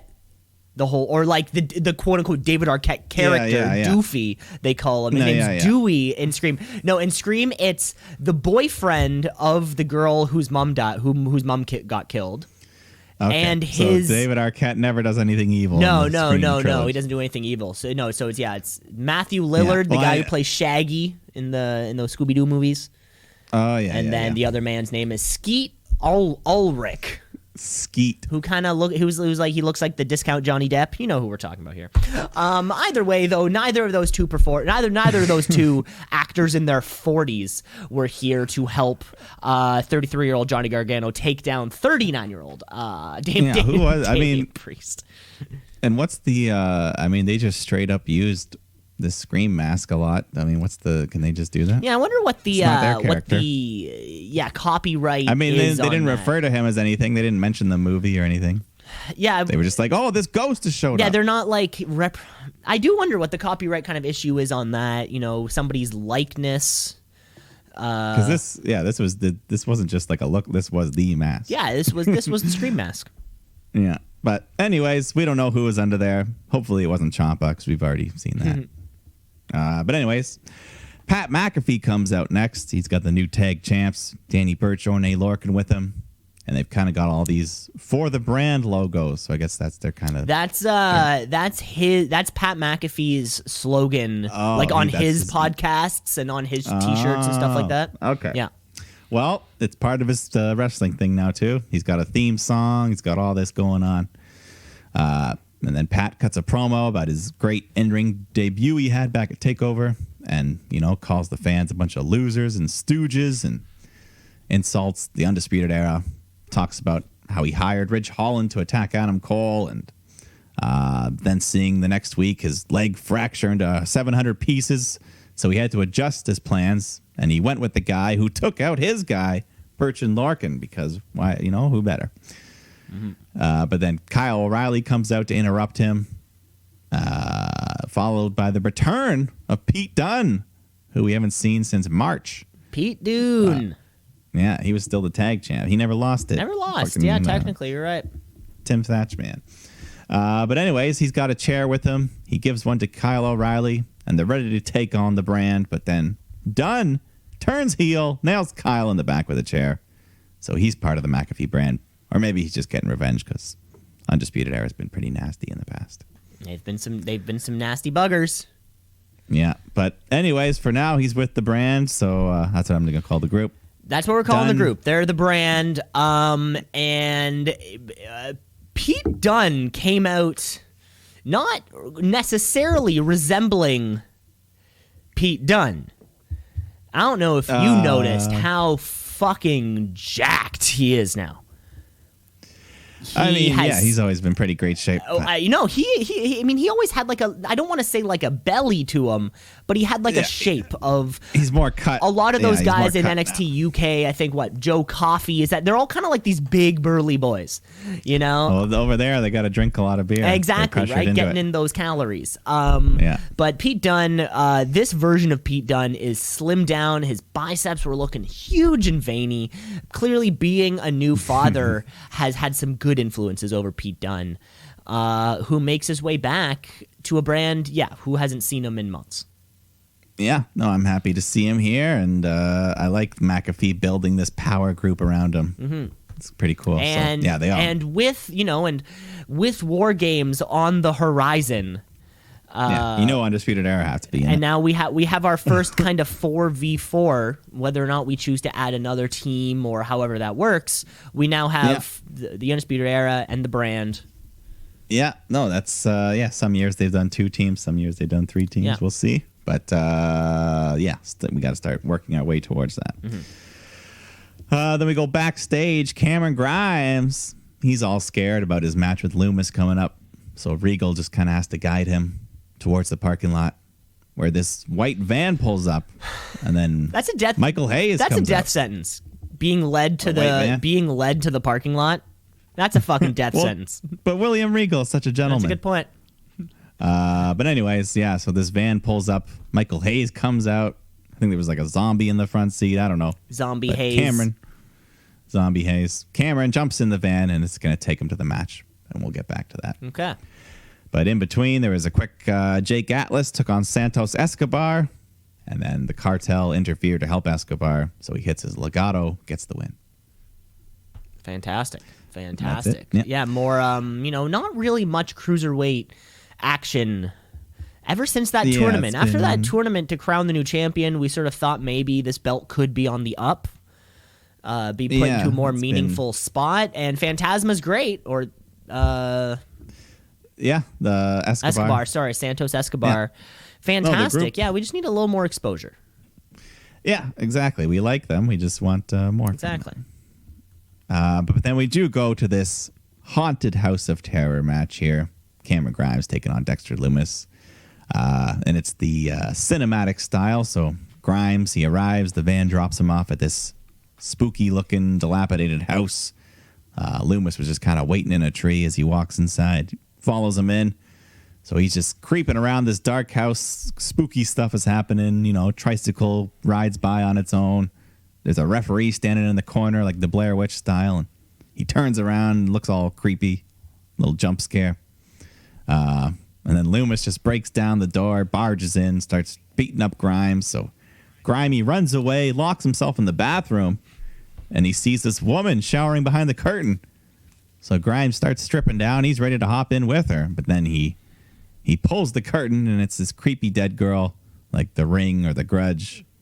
What would you say? Yeah, some kind of Ring-esque zombie dead thing. Yeah. I thought at first they were going for The Shining, like when Jack walks into that room. Oh, yeah. 217 or whatever, the naked lady. Just like But the I guess they're naked not gonna do body that. is there. Yeah. I thought it was more But of like anyway, a psych. I was waiting for the psycho payoff. The Psycho? Oh, yeah. Well, then he'd have to be the one. Yeah, well, I killing thought it would be like a reverse Psycho. Like he goes into the shower, then it turns out in the shower was Loomis waiting or something. Yeah. Well, either way, Grimes freaks out. Loomis attacks him. More creepy faces just pop up. They're all like distorted. And Grimes runs outside. He gets in the van. He tries to escape, but Loomis is in the front seat. So he just runs off down the road. To be continued. To be continued. But a lot of fun. A lot of fun. Yeah, I like this fun thing. so far. I like this thing, yeah. Yeah, it's not nearly as bad as some of the other, like that Wyatt one. Cinematics, yeah. Then we go to Rhea Ripley versus Raquel Gonzalez. You know, these two have been beefing for a while, and they got the most beef of anyone in the women's division. So Beef. lots of beef. The two big powerhouses of division here. Yeah, this was fun. You know, Raquel showing she can hang with an established star like Rhea Ripley. So, yeah, Raquel looks really good here. She hit a powerbomb into the barricade, and she hits a nice overhead suplex off the top rope. Big near fall. But Rhea fights back, eventually hits the Riptide, and that gets her the win. So, but good showing from Raquel. I look forward to seeing more. Rhea Ripley's great at selling. I caught that in this match more than I think I've caught it in other matches. Just something I remember noticed. the Charlotte match. She sold a lot. Sold a lot in that one, yeah. She screamed. She'd be like, ah!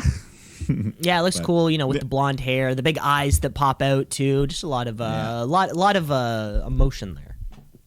Yeah, no, both these women are. I like them. Mm-hmm. Then we go backstage where Drake Maverick is dressed up like Hulk Hogan, and then can you believe it? They recreate the infamous moment as the Giant and the Yeti. The Yeti. They come up and they give Drake the hug of death, which that happened on Halloween Havoc so many years ago. Or it just kind of looks like they're both humping him.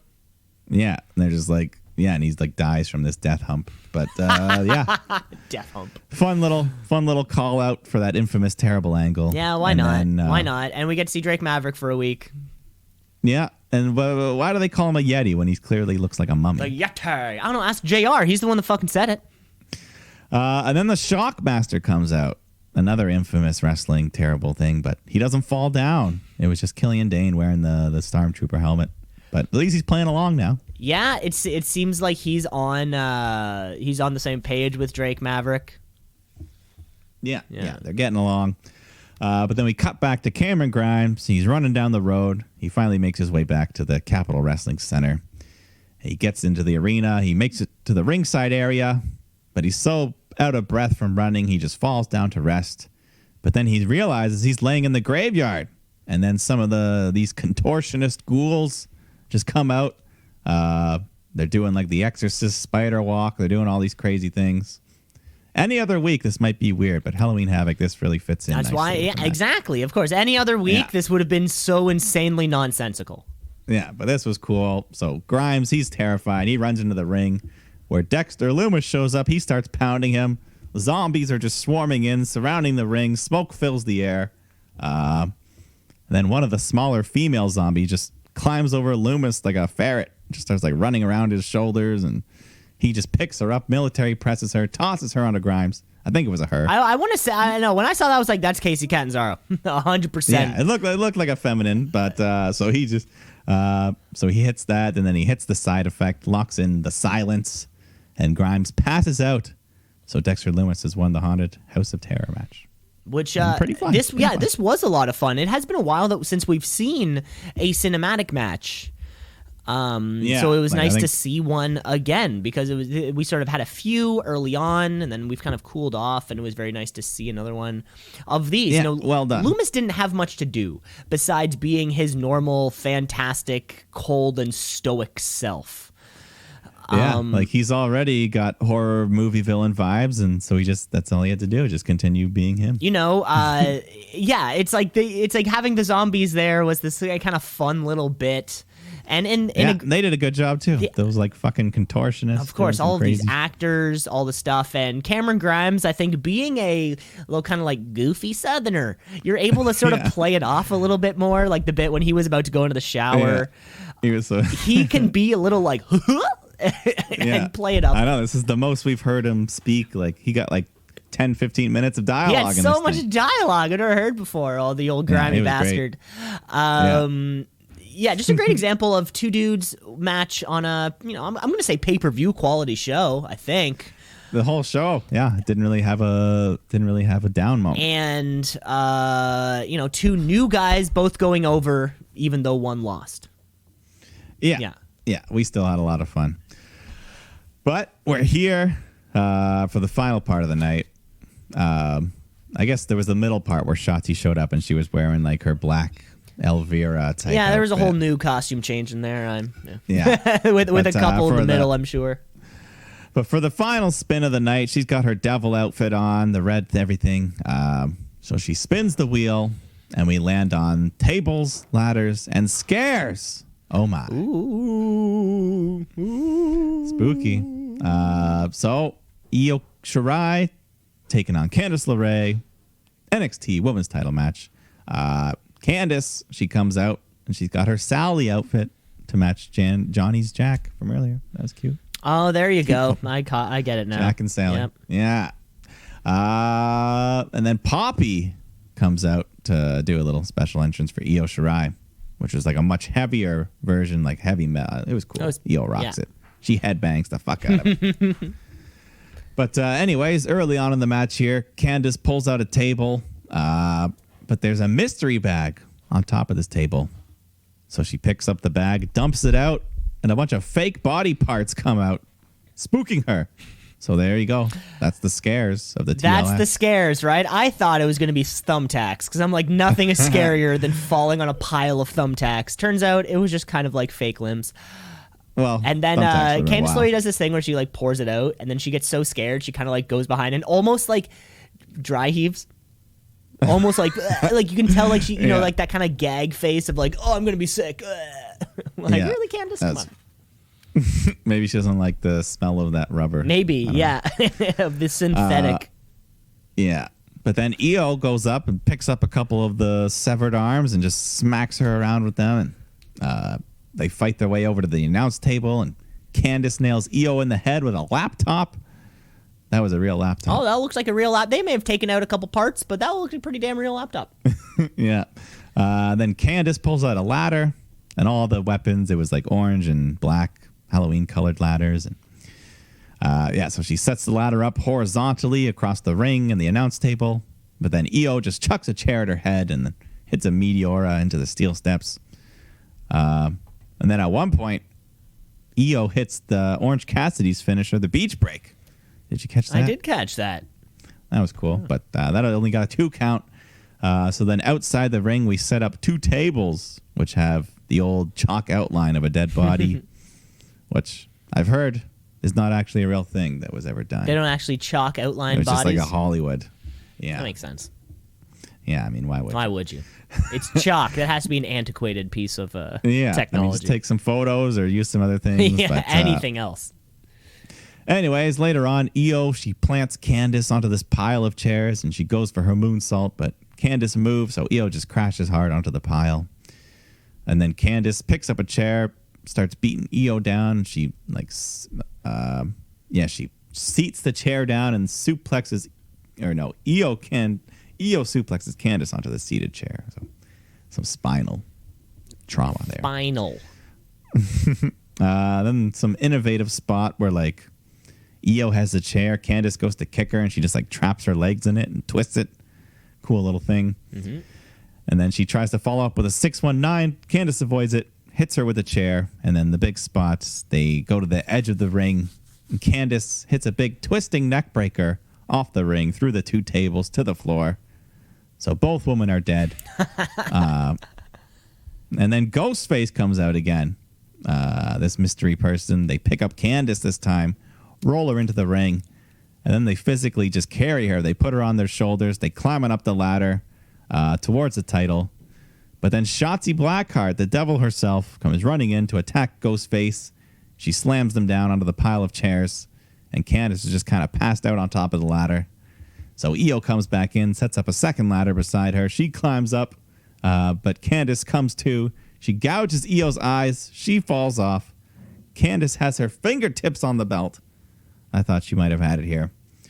But then Io comes to, she tips over the ladder, and Candice just takes a big bump, falls over the top rope, crashing through a ladder that she set up earlier to the floor.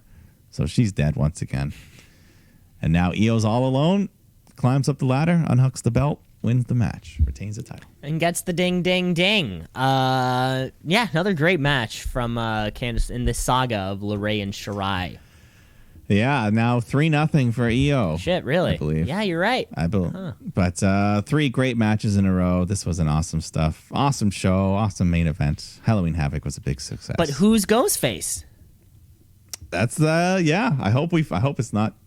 I hope we find out. Do we think it's the same person for both matches? Do we think maybe Candice helped Johnny, Johnny helped Candice? Well, so I've just had a realization. We saw. No, wait. Never mind. That was a zombie. But anyways, here You see what? Yeah. You see what I'm saying though. And Shotzi did the right thing. Okay, She comes. I still have a guess. I'm gonna say one of them. Was Indy Hartwell. Indy Hartwell. Remember, like she sent him that TV the week ago, and she helped her in the battle royals. Oh, okay. So maybe Indy Hartwell is looking to join the night. No, what are they called? The Garganos. Are they just called the Garganos? They don't have like a fun. I don't know. Did they have a name? I thought yet? they did. Anyways, they may not. Well, maybe with the addition of a third person, they could. But for now, being dripped in gold is going to have to wait for the Garganos. I thought they could have had it tonight, but close. Not yet. Candice, one of these days, she's going to win that. She has to. She's too good. Of course. But that was Halloween Havoc. Hopefully we can get another one next year because I think it was a big success. I agree. These sort of colon shows that I'm going to call them, they have been a big success. The Bash at the Beach, Great American Bash, this, that, the other, all these sorts of colons, hyphens, and love to see another one next year. Indeed. Let's just jump right over to the other side. Let's move across brands because we're a few short weeks away from Full Gear 2020. So let's start talking about All Elite Wrestling Dynamite. AEW. All Elite. They coming for you, Vince. Better watch out. It's too sweet. Just over a week, I guess, until this champion, until this pay-per-view. We know what we're getting, matches already. We already have this Eddie Kingston Mox. We will have the culmination of this number one contender match, FTR Young Bucks. Let's just get right into the show because we kick off the show actually with one of those number one contender matches. We have, I guess it's second round action. Adam Page taking on Wardlow, who may have a first name, or maybe Wardlow is his first name. Mr. Mayhem. His name's Wardlow. 2 weeks now. His name's Wardlow Mayhem. Like Wardlow is his first name. Mayhem is his last name. They're calling him Mr. Mayhem Wardlow. Oh. Like Mr. Mayhem is in quotations. That's his nickname. God, I wonder. Anyways, we. Yeah, so fun opening match. They're brawling around outside the ring. Wardlow spears Hangman through the barricade. He's dominating for a while. He's looking good. He even goes for a swanton bomb at one point. Wardlow. Yeah, but Hangman avoids it, and soon he hits a big moonsault to the floor. Back in the ring, Wardlow hits the F10, but Hangman rolls out of the ring to avoid getting pinned. And then they fight up to the top rope. Page hits a big fall-away slam, followed by a buckshot lariat. But the first one only brings Wardlow to his knees, so he has to hit a second one. And that gets the 3 count. So he gets the win. He's going to the finals. In a possibly, kind of predictable outcome, this was a great result for both guys. I think, like Adam Page, keeping that momentum going, certainly towards the that world title contendership, finals. And Wardlow looking at, where we see with Wardlow that he can compete with the company's tops. Yeah, he's looking good. Even in defeat, he still took a lot to beat him. Looking strong. And I feel as though we never see Wardlow in the main roster. For all we know, he's just cleaning up on Dark. But Dark, not necessarily the top talent over on AEW. That's stuff that's saved for the main show. And Wardlow could keep himself up with other heavyweights in the division. Yeah, no, I think he's Yeah, when it comes to like the big guys, him and Hager. And Brian Cage, and then we also have Lance Archer on the other side. You know, there's a lot of big dudes in this division. Yes, but he can carve his own like way to stand out. Yeah. But it's not going to be in this tournament, unfortunately. Nope. Sorry, Ward. But let's move on. We just got singles action. Eddie Kingston taking on Matt Sydal. Just kind of a quick little match. Sydal gets some few moves in, but Kingston ends up locking in Moxley's own bulldog choke, and Sydal taps out. Yeah, we got a little bit of a kind of like an extended squash, I would feel. I think I got the end of the match. Kingston made Matt Sydal say, "I quit." Yeah, he keeps the choke locked in and just fucks him up even more. So, yeah, Sydal, ever since that intro and botch, he hasn't really done a whole lot. Nah, you can't give time to everybody. No, you can't. That's fair. But we have time for the AEW Town Hall up next to discuss the issue of MJF joining the Inner Circle. So we bring out MJF in the Inner Circle, and we're kind of going to allow people to come up and ask questions. So Luchasaurus steps up first, asks MJF about economic changes in society and how he can contribute his earning potential and prosperity for the Inner Circle. And MJF has a pre-planned answer. He has some statistical charts that pop up on the screen showing his improvements if he joins the Inner Circle. So, and then Dr. Britt Baker, she asks the next question, but Reva's interrupting, just trying to flirt with Jericho. And Baker's just like, "You're being weird." She shoves her away. And then Baker's just like, "Yeah, MJF, you got a bad track record with the friendship, so what are you going to do about that?" Good point. Yeah. But Jericho's like, "Hey, I'm not a dipshit like Cody. I'm not going to fall for anything." Any crap. So MJF's like, "Yeah. If I join, we're getting a lot of green. We're going to get a lot of gold." So then Peter Avalon steps up. And then he takes his shot. He asks if he can join the Inner Circle. And everyone just laughed at him. Even Leva Bates has split up with him. Apparently that happened on Dark. Poor librarians. No, good for her. She left him. Oh, okay. Yeah. You go, girl. Exactly. And then we get a special guest, Eric B., who, of course, Mr. Bischoff. He steps up to the plate. He quotes JFK and asks MJF what he can do for the Inner Circle. And MJF says friendship. And conversely, what can Inner Circle do for you? And he just believes that joining these great men can teach him how to be a better team player. And finally, Bischoff just says, if you do join, how do we know you're not just going to turn around, stab him in the back, and everyone kill each other? MJF says he's done everything. He's given them presents. He's given Jericho great TV, friendship, the best segment in wrestling history last week. So what haven't I done? And Jericho simply says, "You haven't beat me." So I'm going to give you a chance to do that at Full Gear, MJF versus Chris Jericho. If you win, I'll let you join the Inner Circle. So I love having shit on the line. Yeah, it's a big match. MJF says he'll do anything it takes to win.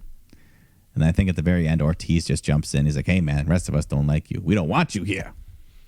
Yeah, it'll be interesting to see, like we said, is the Inner Circle going to be splitting up? I mean, fuck, I sure as hell hope not.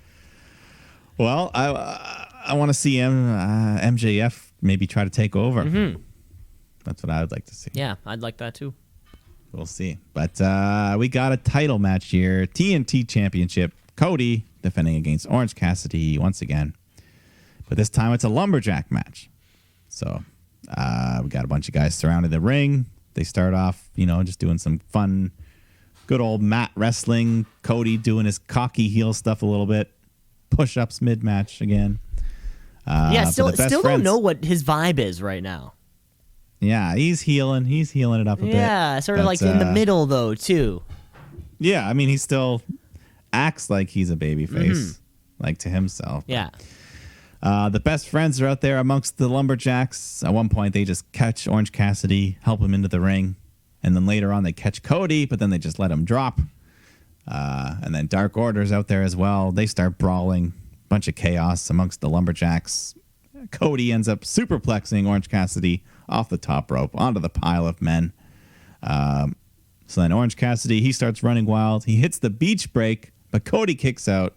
That could have been it. But so Cassidy, he's ready to hit the orange punch when Dark Order just storm into the ring. And Adam Silver hits a big boot to Orange Cassidy. And then Arn Anderson clocks Orange Cassidy as well in the face. Cody takes advantage, hits the crossroad, gets a 3, retains the title. Arn Anderson with the cheap shot, if you ask me. Yeah. Entertaining, disjointed. Disjointed. Now this is, Orange Cassidy is now 0-3 in these title matches, which is kind of, he picked up a lot of steam and now he's getting all these losses. And it sort of seems sometimes you run into a problem when you're booking a babyface versus babyface match, where you maybe sometimes things become a little too convoluted just in a way to preserve both the baby faces, if that makes sense. Bringing in the Dark Order. Despite Cody's defending the belt at Full Gear against Darby Allin, who was kind of watching this, who was just kind of from the crowd. Exactly, yeah, sort of maybe too many moving pieces to kind of have this direction. And we said it before when in Cody's first reign, like you don't actually have to defend it every single week. No. And, Dark Order, when Brody was champ, I don't even think we've seen him since he lost the title back. No, he's been on episodes. Up a lot of steam. He's been on episodes of Being the Elite because they're fucking hilarious on that show. It's the only time I get to see Anna Jay. But it's, other than that, you're right, bro. Mr. Brody Lee has kind of been out of action. Yeah, it was almost like he only won the title so Cody could go film his little show. Well, yeah, it does make you wonder, right? I mean, that being said, but it's sort of time. You need these belts to sort of be switching hands, a little more often, maybe. There's 4 belts, yeah, but Moxley has been holding on to this for got to be close to 300 days now. Yeah, he won it, February, I'm going to say? I believe so, yeah. So it sort of seems like, it's keeping the belt moving, but is Darby Allin a threat to Cody in a couple weeks? I don't know. We'll see. Yeah. They fought before. They've had some good matches. They had the time limit draw, so yeah, we'll see.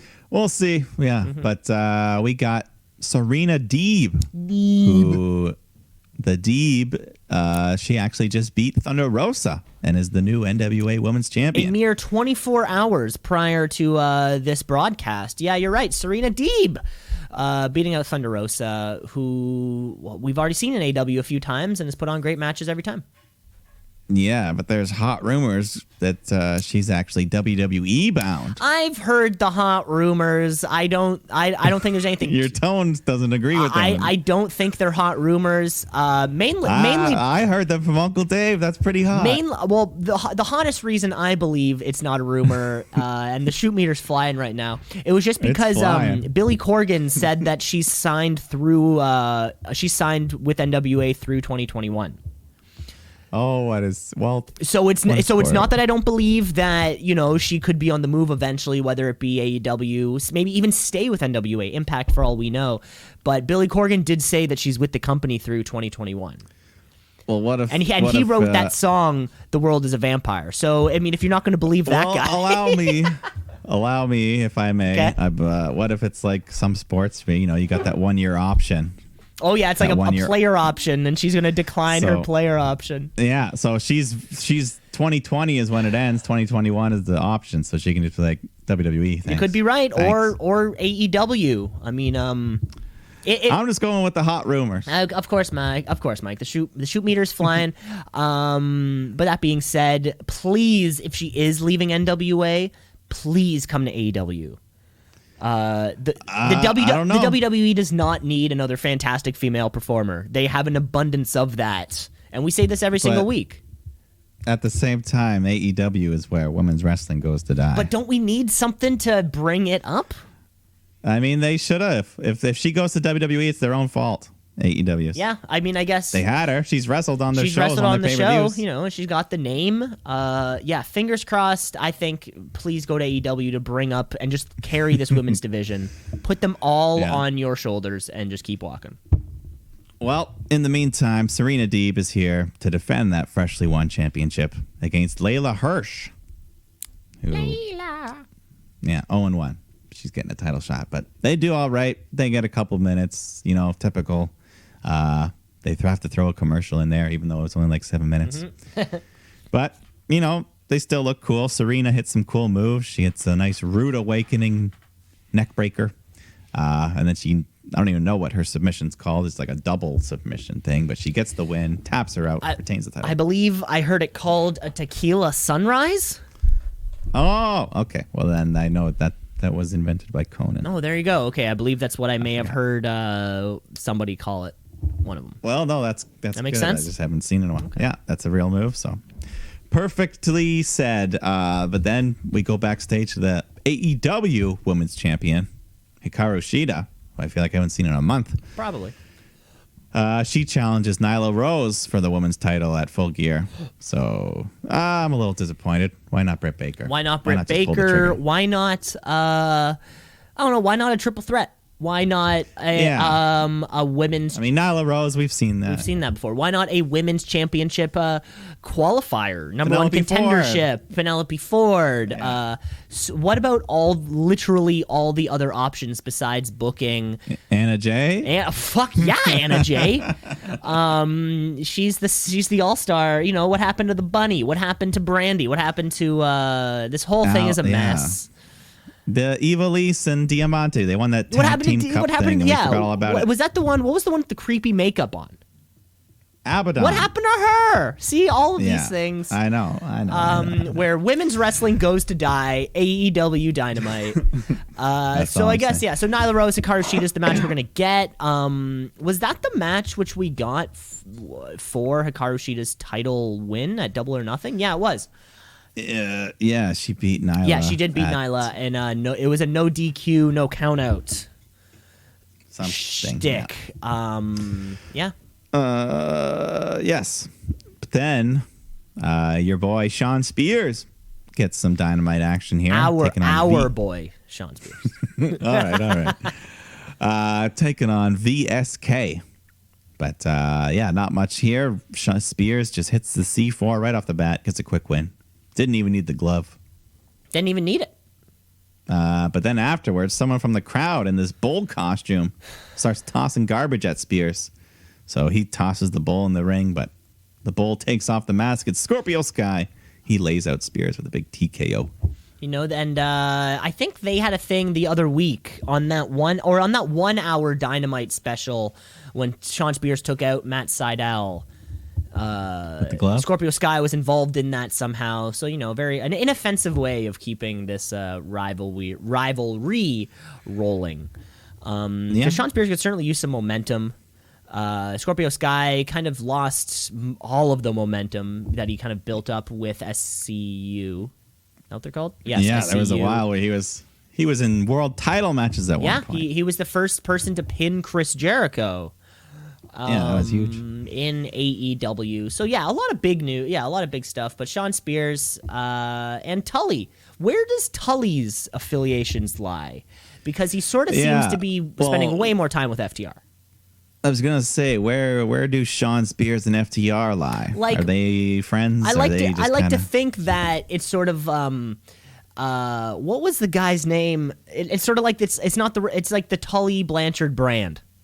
Similar to Robert Stone. Robert Stone. Yeah. Robert Stone had the right idea. Just get performers and I manage them all. And Tully Blanchard is a similar idea, right? But it does make you wonder if Sean Spears and FTR came face to face in the middle of the ring, would they not like each other? Would they help each other out? It does beg the question. Yeah, eventually we'll have to get to that. Yeah, eventually. Hopefully. But let's get to this week's main event of Dynamite because it is our second and final match, semi-final match for the world title eliminator to determine the number one contender for the AEW World Championship. We have Penta El Zero M taking on Kenny Omega. Yes, so of course Rey Fenix was supposed to be in this match, but he was pulled due to legit injury. He's pulled from every single match due to injury. Have you noticed this with Rey Fenix? Well, I think I know why, because last week he did that fucking head scissors off the top rope, fell on his head. I think that was the one, Looked bad at the point. Yeah, so he's out, but, Penta, we get a nice rematch from that all-in thing they did like 3 years ago. Yes, that was the rematch. Yeah. That banger. Yeah. So Kenny, he gets another super self-indulgent introduction. Yes, cheerleaders coming out with penta masks sweepers. and brooms. Yeah, Of the course, brooms, he's the and Roberts cleaner. is like listing all these accomplishments, and He comes out Some wearing a T-shirt, which is something that we don't much really see Kenny Omega wearing.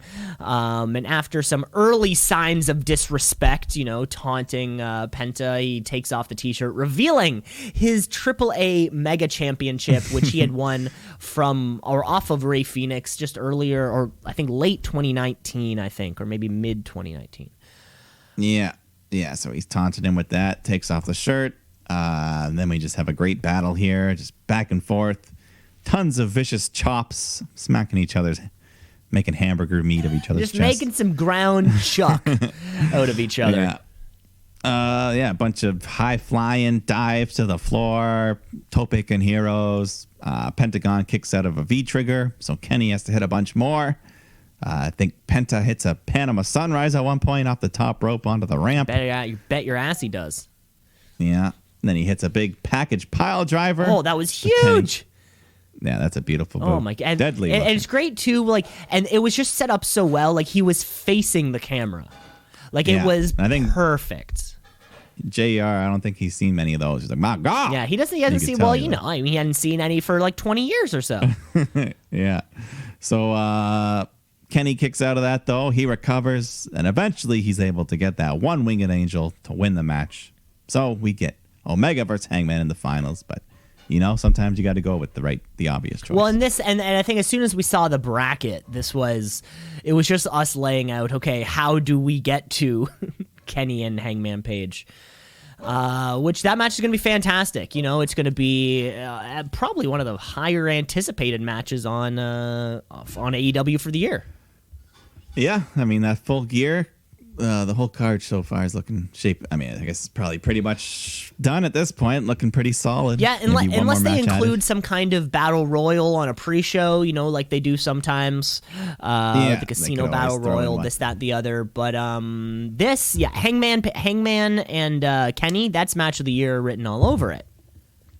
Yeah, they've certainly got a shot at it. We'll see. Yes, But- and that was Dynamite.